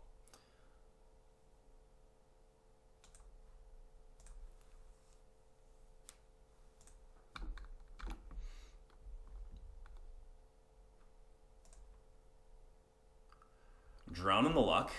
Yeah. I don't mind that. I'm not sure if I'm supposed to drown the Ren. I probably am. But they've got 3 unknowns in hand. And maybe they found like another Liliana. I'd certainly drown that. They did not. Yeah. I think holding the permission against the discard deck is pretty loose, so this is a fine play. All right, let's draw some value. Let's draw an Oko. We're going to draw an Overgrown Tomb. That's not very good, but I'm going to play it out because we have Peatland to crack. Other incentives to keep it are like our own Tireless Trackers, of course, but at this stage I would rather play that out. Keep churning through the deck here. Okay, they have they have a Tarmogoyf? Okay.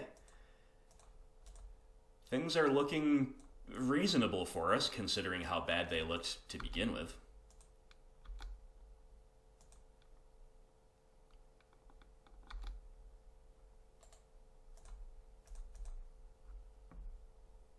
There's the Yoko. There's the guy. That's what we want to see. Nice draw. Potentially. I mean, maybe just makes a food token and eats an Abrupt Decay. Or maybe they Bloodbraid into Lightning Bolt here. Like, they obviously have a lot of really good outs, but... Okay, Scoos, we have a push for that. I'm kind of liking this. We also have a Decay, huh? Which one should we use? Probably Fatal Push.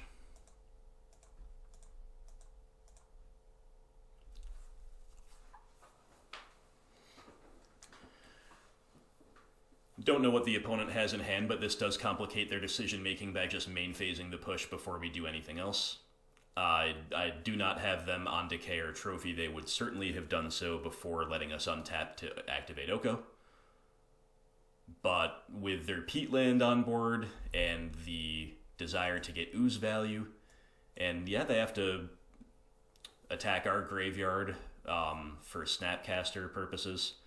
Yeah, so we're keeping them off of the draw this turn, which is a good tempo play. Keeping them off of cracking their Peatland.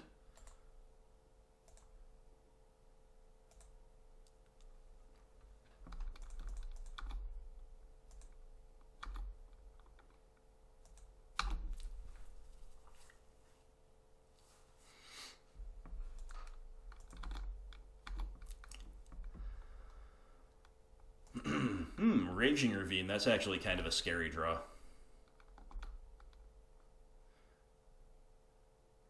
Interesting that they didn't crack Peatland, though.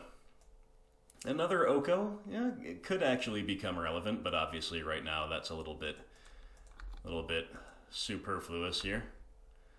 And I mean, Oko's loyalty just gets so high that maybe we're not even really scared of Raging Ravine. We're certainly pricing them into using it to block it as things stand, potentially. But ideally, they'd want to attack first to make it a 4/4, then use it to block. It's just kind of a lot to ask. Surprised they haven't been cracking this Peatland. I think I would have cracked it the turn that they activated Scooze twice. They go for the Ravine. I think this is pretty good for us overall.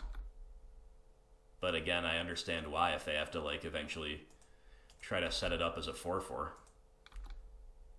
But, like, Oko just going to Value Town right now.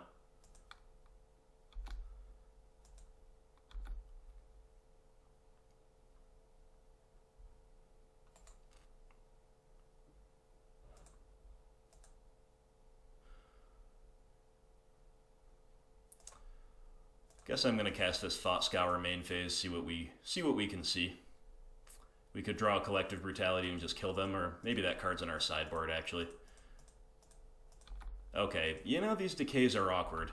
We're pretty punished, actually, for using the push on Ooze, even though I think that was fine overall. Because push could deal with Ravine. But, like, we have all the value going on right now. If they have to sit behind Ravine, okay, they have a Bolt, sure. I kind of thought they might.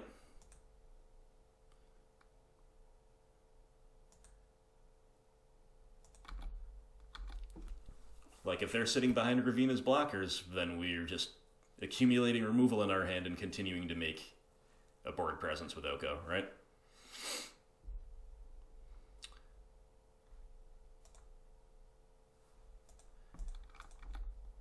And the fact that they tapped Peatland here kind of makes me think they have another Lightning Bolt. If only we had a Fatal Push, right?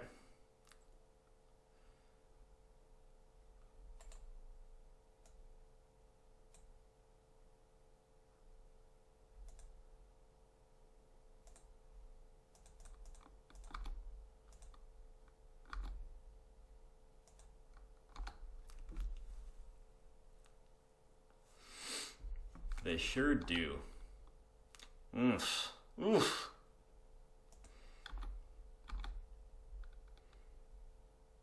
It's alright. It's alright. Our position's still very good.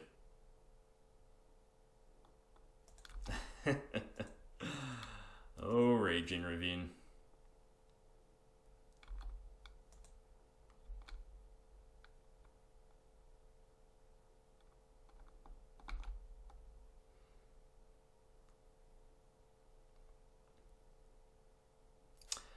I like the draw of Creeping Tar Pit.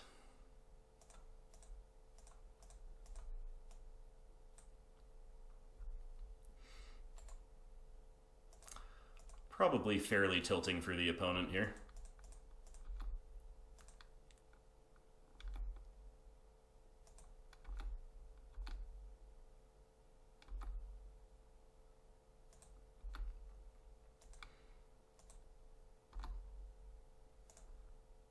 Okay, so now they need 2 removal spells to stay alive, or they need to be able to gain a bunch of life, like off an ooze or something, in which case they're not able to activate Ravine. Okay, Crack of the Peatland is a good sign for us.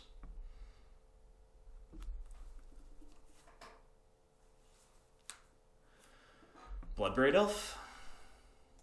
Huntmaster of the Fells. Ooh. Okay. And then the Scoop.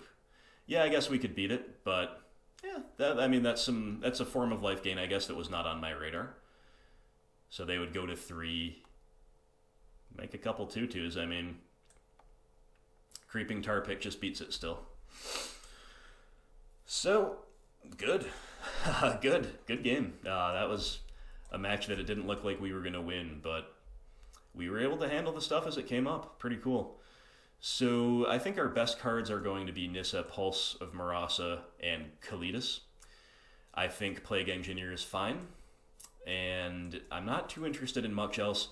We could consider trying to really mess with their land with Spreading Seas, but I think that's going to be reserved for on the play if we do it. It's just too bad against Wrenn and 6 on the draw. So these 3 have to come in. We're considering Plague Men. We'll consider Seas for game 3 if they take us there. I think the blue deck is a little more able to keep up with the Jund value than Rock is, so I'm kind of inclined to get rid of discard mostly. Everything else in our deck looks great. These 3, I mean, do we even play Plague Engineer over a discard spell? I could see just playing 1 Plague Man and leaving 2 discard in on the draw. I think that's pretty good. Alternatively, we just play as many value pieces and good top decks as we can, so we'd play the 2nd Plague Man. But they haven't shown me Dark Confidant or Hex Drinker, so basically this is just a 2/2 Death Touch that can break a Goyf headbutting war. Like we attack with our Goyf, they block it, then we play the Plague Man naming Lure Goyf and kill the Goyf. Things like this, funny things like that can happen. So we'll just play a couple Thought Seizes, seems fine. But yeah, Oko, Thief of Crowns, winning us that match, game 1. We've got stuff. It's a keep. It's slow, but it's a slow matchup. And so we're a little vulnerable to discard effects, but Tracker. Hey there, Tracker. So Tracker makes me want to shock in Watery Grave and hold my fetch lands. I think I'm going to. This also, the opponent might just think we're bluffing Fatal Push, but this could really throw them for a loop. Like, are we holding up Spell Snare? Are we holding up Push? What's going on? So I don't mind this.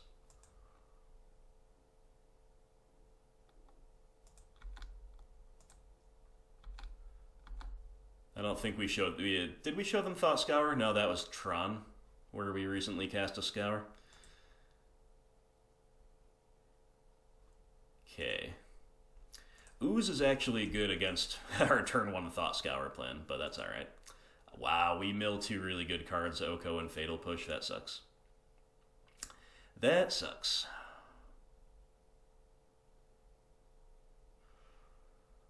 I think I'm just going to Thought Scour again main phase. Try to draw a discard spell or a Fatal Push.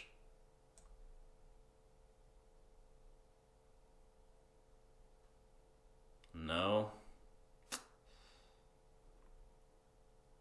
Milling a discard spell. Alright. Our draws haven't been good in the opening stages. The Scoos is an annoyance, without doubt. But we have some really good value coming down the pipeline. And we do have a full hand still. We might be pricing them into playing reactively for the Fear of Snap, but they don't. They go for the Lily. Okay, we've got 3 fetch lands. I guess we either pitch 1 or pitch a forest. I'm going to pitch 1 fetch. Seems fine. Abrupt Decay. Alright, do we get our Oko down, or do we Decay Lily?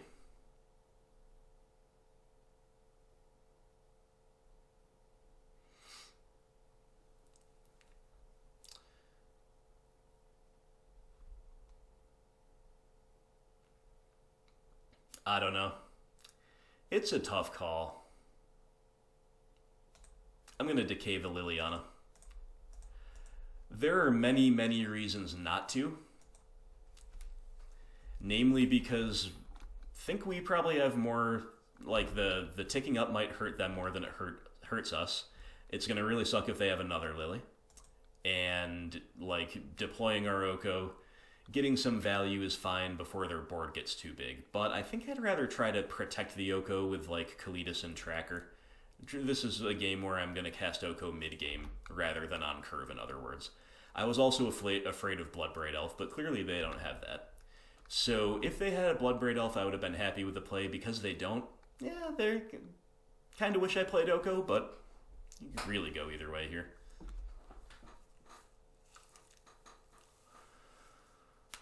The longer the game goes, though, the more I really want to kill the Skoos.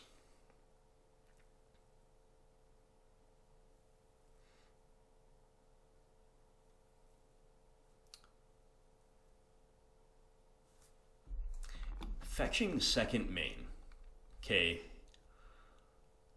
Maybe they're just getting a forest here. Maybe they're just making sure we don't have any way to respond on our turn. Yep.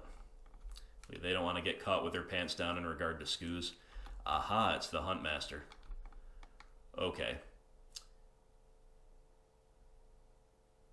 So this is when this transforms, it's going to deal 2 damage. So Kalitas is safe from being hunted here. This is obviously great value for the OP. Wish we had a Damnation. Okay. Yeah, so playing Tracker, it's going to get killed by Huntmaster if they just pass. So I think we're going to jam the Kalitas. It's likely enough that they have a kill spell, but at least Bolt and Kolaghan's Command don't kill it. And whatever, if it dies, it dies. That's not good, but it's not like we have a million kill spells in hand to just own the game with once we untap anyway. Ugh, another Lily is about as bad as it gets. I think they would have played that out maybe if they'd had it over the last couple turns since we decayed the first one, so I think this was a top deck in the last turn or two, but could obviously be wrong. Ooh, Nissa Vital Force.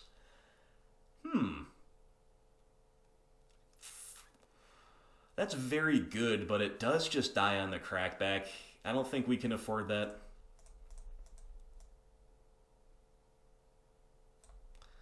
I think we're gonna go Tracker mode here.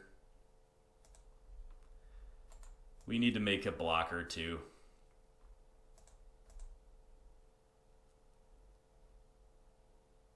Uh-oh. Their last card is Bolt. Okay, we're just dead. They have 2 creatures to eat. And we're at 7. Fair enough.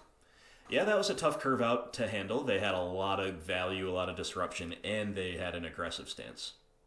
So they killed us turn 6 while, activating Liliana a bunch, attacking our graveyard, at least potentially with Ooze. I don't know if they actually did. On the play, we're just going to get a little bit more proactive. Plague Man in, 1 Thoughtseize out. Ooh, do we want to do Spreading Seas? That's our real question. I think I'm going to play Spreading Seas. This is like a cheese factor that can win the game on the play. Let's do it because it's cool. So 1 Plague Man back out. Is there any other, are we too top-end heavy? Is there such thing as being too top-end heavy? Probably not. I guess Plague Engineer is kind of our worst card in the 61 if we're playing Seas, which is kind of funny to think about, but it's probably true. Specifically against Jund, where again Bolt and K-Command can trade up with it really nicely. Alright, well, this is a league where we are having to really fight and scrap for every chance at a win that we have, but I think we have every chance to beat them on the play. I think even with the exact same thing that happened last game, if we were on the play, it's pretty likely we could have got there. But it was not to be.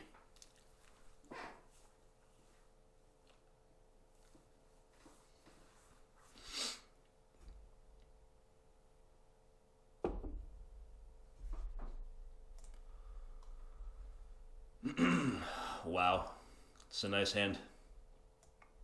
That's a nice hand.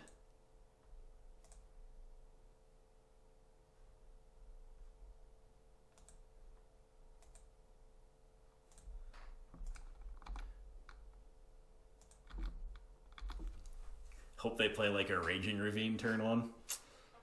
Oh, they have discard? That sucks, man. Now you gotta discard me out with this awesome hand. They've got a real tough call to make here, though. Real tough call to make. The only way it's not a tough call is if they have, like, triple discard, which I cannot imagine they do. If they did, they would take Seas and then double Planeswalkers, but they don't, so. Let's get a breeding pool here. We'll have double blue and double black.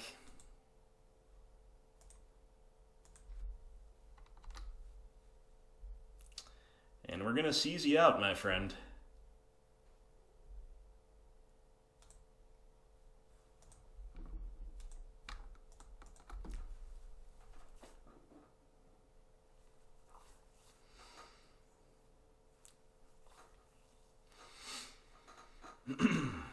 Drawn in the Lock. Nice alongside Liliana. Just as like a general rule. Can protect her pretty well in multiple ways, and Liliana makes it better. It's obviously a little slow to get all that going, but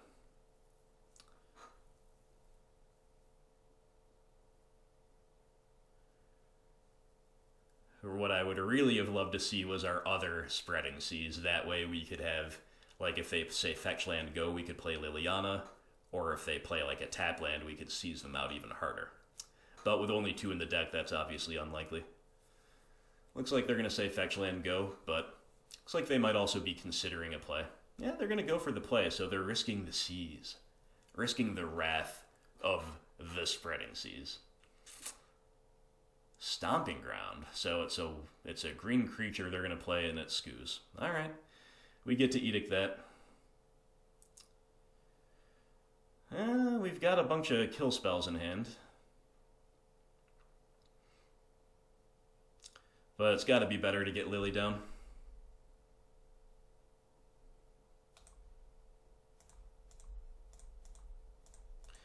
I just kind of want to fade... Well, I wanted to fade their Lily, but they don't have a Lily because they don't have any black mana.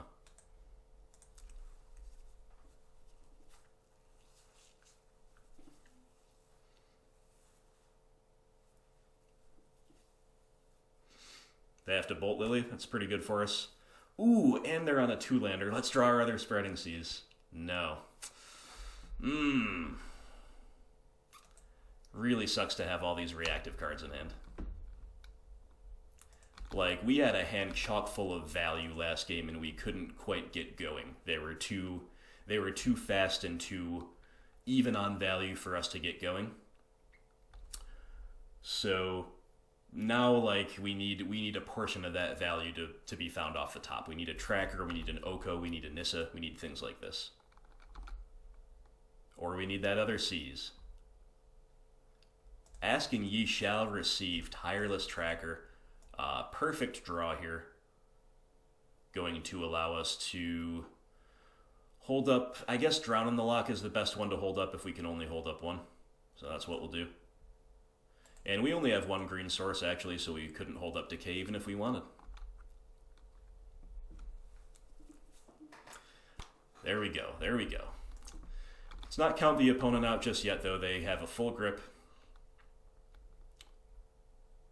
If they ever get unlocked here from their land situation, they're going to be ahead of us on resources, potentially. We're going to start cracking these clues. Hope they don't have another lightning bolt. Okay, Oko, now land. Okay, no land. Thought Scour. Let's cast it, though. Maybe we'll hit a land off of it. We do, and it's a fetch land. Okay, guys, we're living the dream here. We're doing absolutely everything. Absolutely everything. We wanted the value. We're going to go ahead and get the value.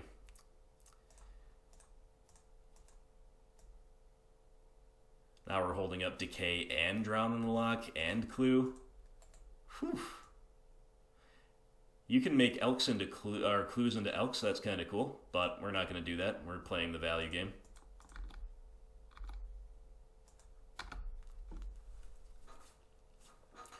It's possible that we should crack a clue to play around them top decking Lightning Bolt, but I think it's safer to hold up the reactive cards overall, and that's just the scoop from the OP. So a bit of a free win there, but you know what? Like, them getting stuck on 2 lands was the free win element of that in Game 3, but our Spreading Seas was what made it really crippling. I bet they could have stayed in the game a lot better, of course, if they had any black mana and, like, the ability to, you know, that would unlock things like Terminate or Dreadbore if they're on those. Those could have been outs to the Tracker Oko board, even though they're not. Even though we still would have gotten value, they could have extended the game. But because they had an island and a stomping ground, you can't do much there besides play like Tarmogoyf and Skoos.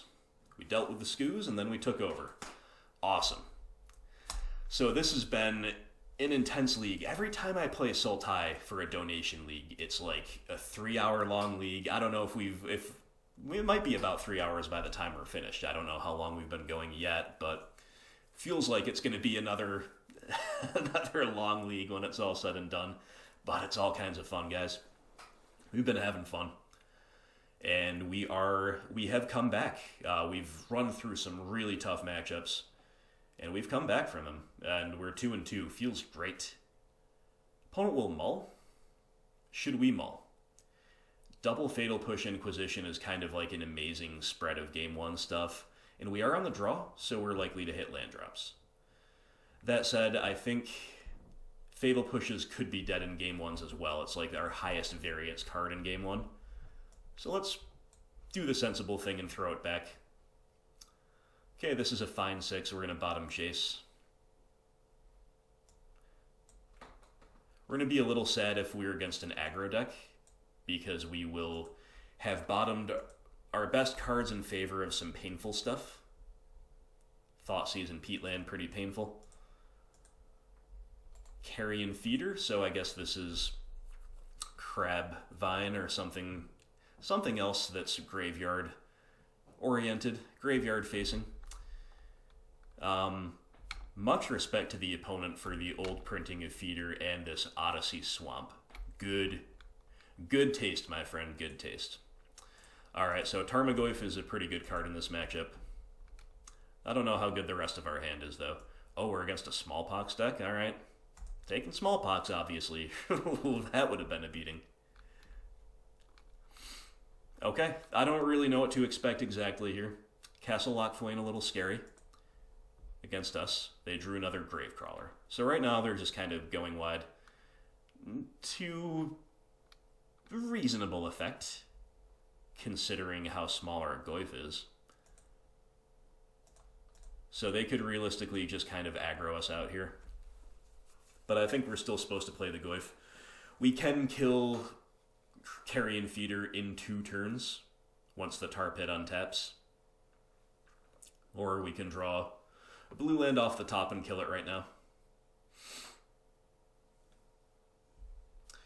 Maybe, you know what? It's possible we were supposed to just deploy Tar Pit. Just because Goyf doesn't block. Okay, we lose Thoughtseize.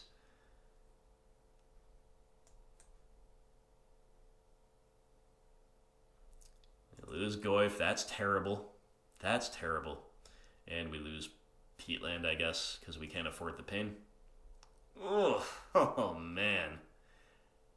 Another Smallpox. Such a crushingly good top deck. Ooh. Okay, I punted a little bit, I guess, by pitching Peatland. I forgot that you needed that for Drown in the Loch. But we can still trophy the Carrion Feeder. And I don't know what I'm playing around, frankly. So I'm just going to do that main phase. We're a little bit lucky to have drawn an untapped land to let us do this. On the other hand, it's a shock land. We're already at 9. We're facing a couple bears, so I think we're still probably going to die. We need to like keep the grave crawlers off the board. We're really going to miss Skoos in this matchup. They find another Carrion Feeder. Okay, well, we're just not meant to win this one.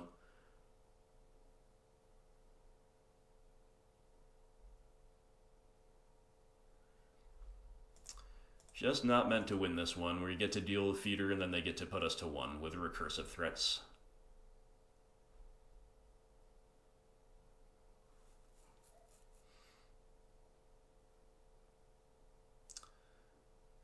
Once again, I misspoke. Sorry, it's been a really long league. We couldn't have dealt with the Carrion Feeder without with the forest as part of the CMC, but we can push it. So in a way, we're drawing well, but in another way, we just lost to that top deck Smallpox.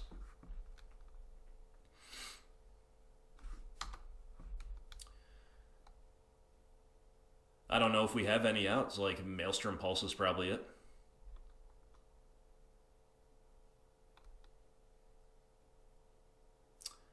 And now we're just dead. To the Relentless dead. Yeah, even Snap Push doesn't do it when they turn them all sideways. So again, our draws were kind of good in a weird way. Like, I missequenced a little bit. Our draws helped make up for that. We kept drawing kill spells for Carrion Feeder on time. Like, that was all fine. But losing our Goyf and a land to Smallpox off the top just beat us badly. So we'll consider any grindy card, I guess. And I don't know if we want Ashiok. Maybe hosing their graveyard is important enough, but I just don't know what else they're doing. Like, so far it gets rid of Gravecrawler and a Relentless dead, kind of, but again, the windows for these things are not necessarily clear that Ashiok will be good against that type of thing. I think we definitely want Plague Man naming Zombie. We definitely want Kalitas. Brutality seems pretty good, actually, and maybe Extraction. We're considering a lot here. Seize on the play is cute, but don't think we're going to do it. Okay. I think we... Discard is very bad against them, with the exception of taking away Smallpox, which is kind of crucial. So I'm going to begin by hedging down 1 Thoughtseize. I'm going to cut Lilies. These 5 cards all have to come in. Maybe Nissa doesn't have to come in, she's just slow. But Plague Man, Kalitas, Pulse all have to come in. How good is Jace going to be here? This is not a good league for Jace. I think I'm going to cut Jace. Like, I could see him being fine if we're already doing fine, but I think we have enough cards like that. Most of them are probably better in that role. This looks like a really fine way to play, but I think we should have some number of these things going on. Maybe Collective Brutality can displace Discard, because it can kill the board and it can take away Smallpox. Let's do that. Do we play Surgical Extraction? I just don't know enough about their deck, and we're also on the play, so I'm going to stay more high curve value oriented on the play. Do we get Nissa in here? I don't know. Is Nissa better than anything else we're doing? It's hard to say. Like, it's a grindy deck, but it's not that grindy, and they're on Smallpox, making it even harder to cast her, so I'm not going to play her.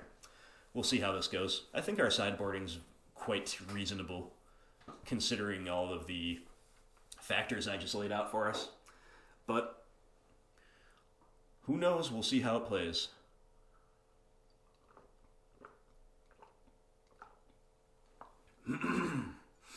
Why, yes. I would love to play first against the Smallpox deck. But we've been taking way too many mulls for our own good this league. Lots of no-landers, very unlucky. Send it back. Okay, so now we have to keep this 2-lander. It's a fine one. We're going to keep... What is our worst card? It's probably one of the top-end things. I guess... Ew. I guess Kalitas just because he costs 4 and we only have 2 lands, but he's the better card, right? We'll get the Tar Pit down. There's some incentives to actually, like, get a Breeding Pool and Thought Scour, but...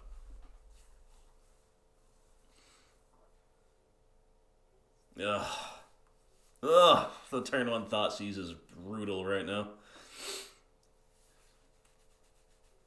Yeah, sure enough, there goes our only threat. Okay, I'm going to main phase Thought Scour in case we draw a discard spell. It's worse against their discard, but I think we're scared enough of Smallpox that we should do it this way.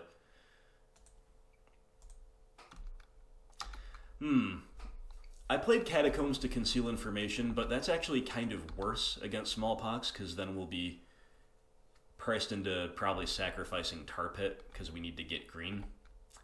Maybe I should have played Shores. Again, my instinct was to conceal info here. Alright, no Smallpox. Thank the heavens, no Smallpox. Gravecrawler, Cryptbreaker. Alright, seeing Cryptbreaker and Supplier, things I didn't know were necessarily in the deck.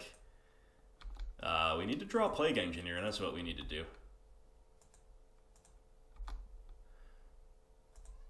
If we do manage to take it to Game 3, Ashiok does get more appealing.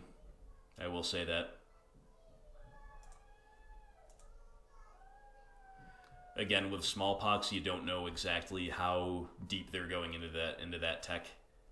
But seems like the answer is pretty deep, right?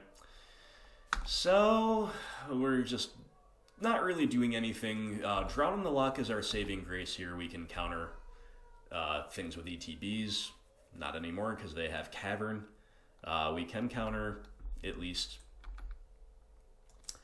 a Smallpox. But we're not going to kill any of this stuff. Killing this stuff's way too bad. And the uncounterable Relentless Dead. Okay, when it dies, you may pay black if you do return it to its owner's hand. This stuff is so punishing. Okay, Tarmogoyf's fine.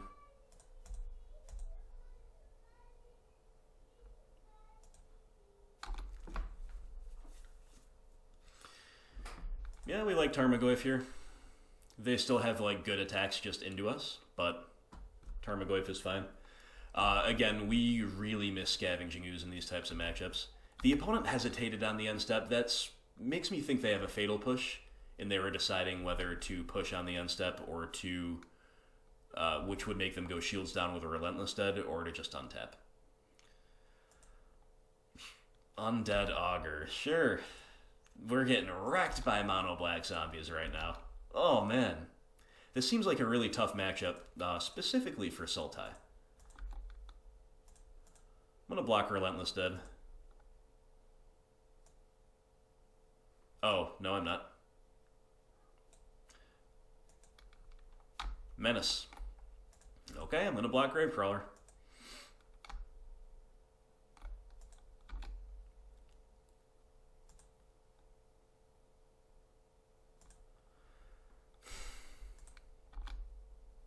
Yep.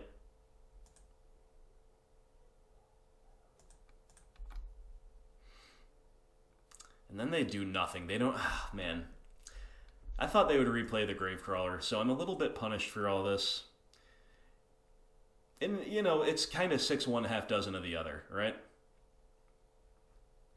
I think Trophy's the worst. I think I'd rather hold up Drown in the Loch, even though they have Cavern. I still think that's fine.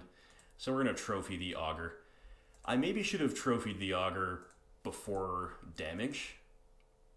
But on the other hand, like, doing so just lets them have 2 mana for the rest of the turn. They get to bring Gravecrawler back, plus maybe do one other thing. So these types of things just put us like in a no-win situation. And they did have Fatal Push, so we did read that correctly. Yeah, we just need like Plague Engineer to beat this, or Kalitas or something like that. But we have bottomed our Kalitas. We've shuffled though, so he's back in the mix somewhere. Pulse of Marasa, huh? It's pretty good actually. So end step, we're going to buy back Taziger, gain 6 life, unless we really need to drown in the lock this turn.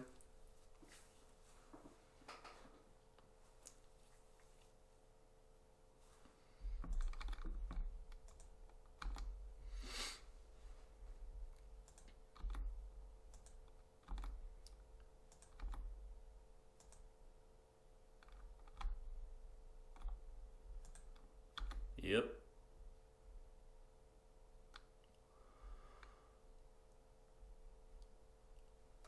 Another Undead Augur, uncounterable. Yikes. An uncounterable Gravecrawler. You got it.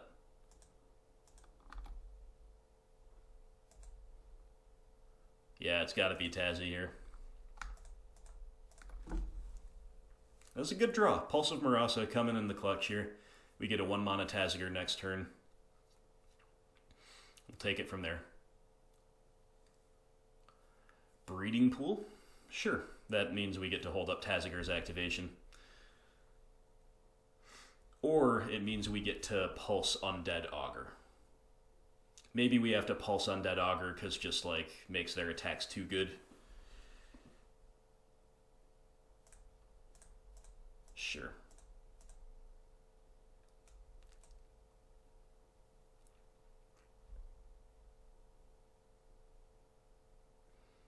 They're still extraordinarily soft to a Plague Engineer.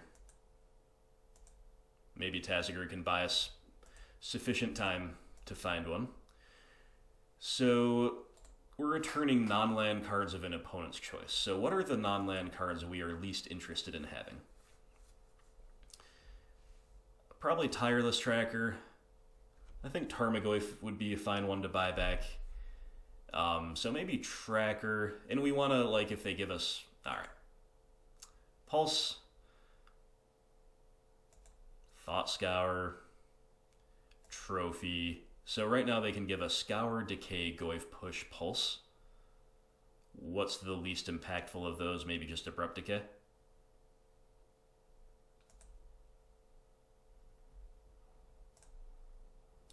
We're still giving the opponent kind of a lot of choices there, but there is no getting around that, and they're all pretty good for us. I really don't mind the Thought Scour. Well, you know, maybe we actually should have taken the Thought Scour away just because that's going to make our... Oh, no! Oh, no!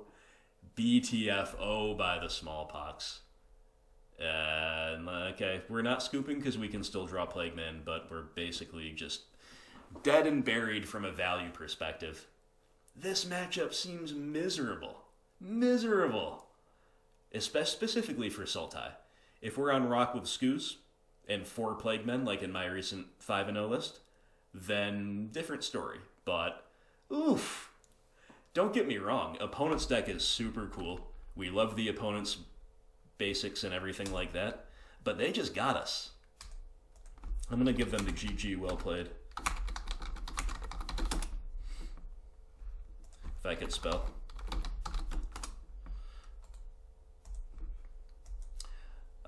Yeah, I'm not even mad. That was cool. Mono black zombies in Modern. Obviously, Smallpox is a very frustrating card to play against in general if you're on a fair deck.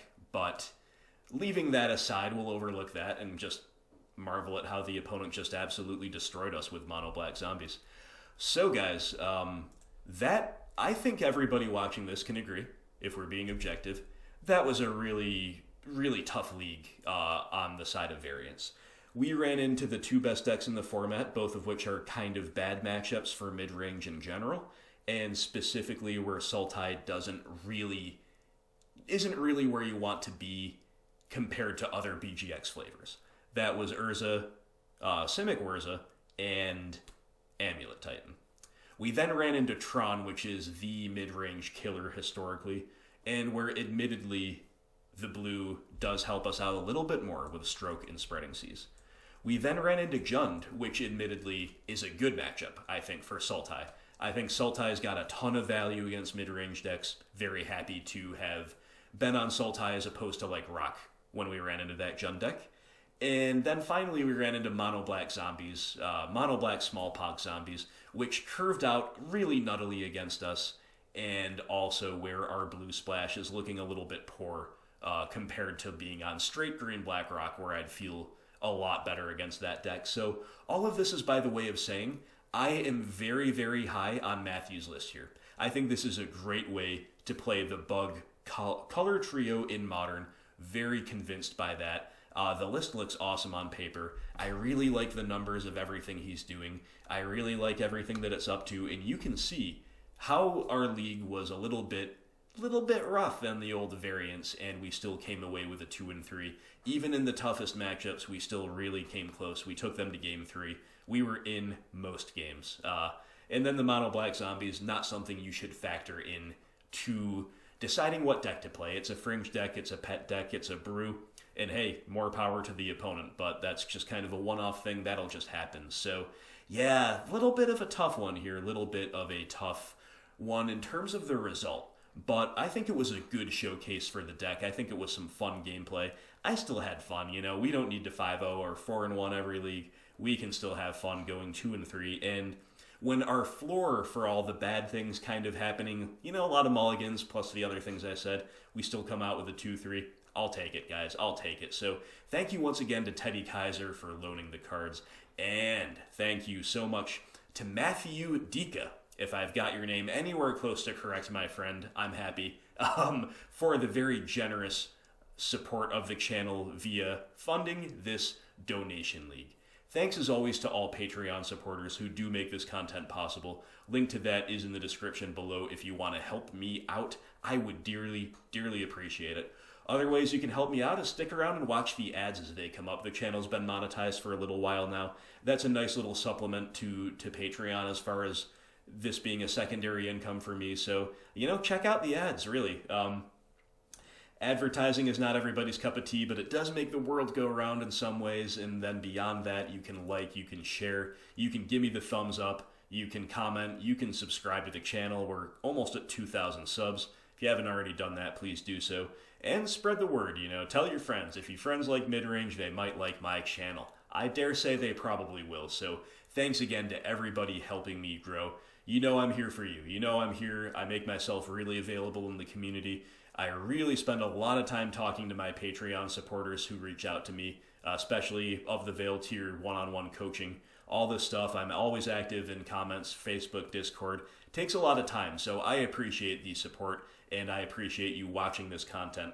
We're going to play more Rock in the future. We're going to play more Mono-Red Prowess in the near future. We're probably going to dabble back into Pioneer, but I've got a couple people saying they might have some donation leagues for me, so I'm kind of waiting to confirm whether that's happening or not before I see what we do with Pioneer. We also might be playing some Jund. Again, one or two people have talked to me reaching out about a Jund Modern donation league, so all these things are on my radar, guys, and I hope that you will stick around for all of that and for more. Thank you for watching. Everybody have a great day, and I will talk to you soon.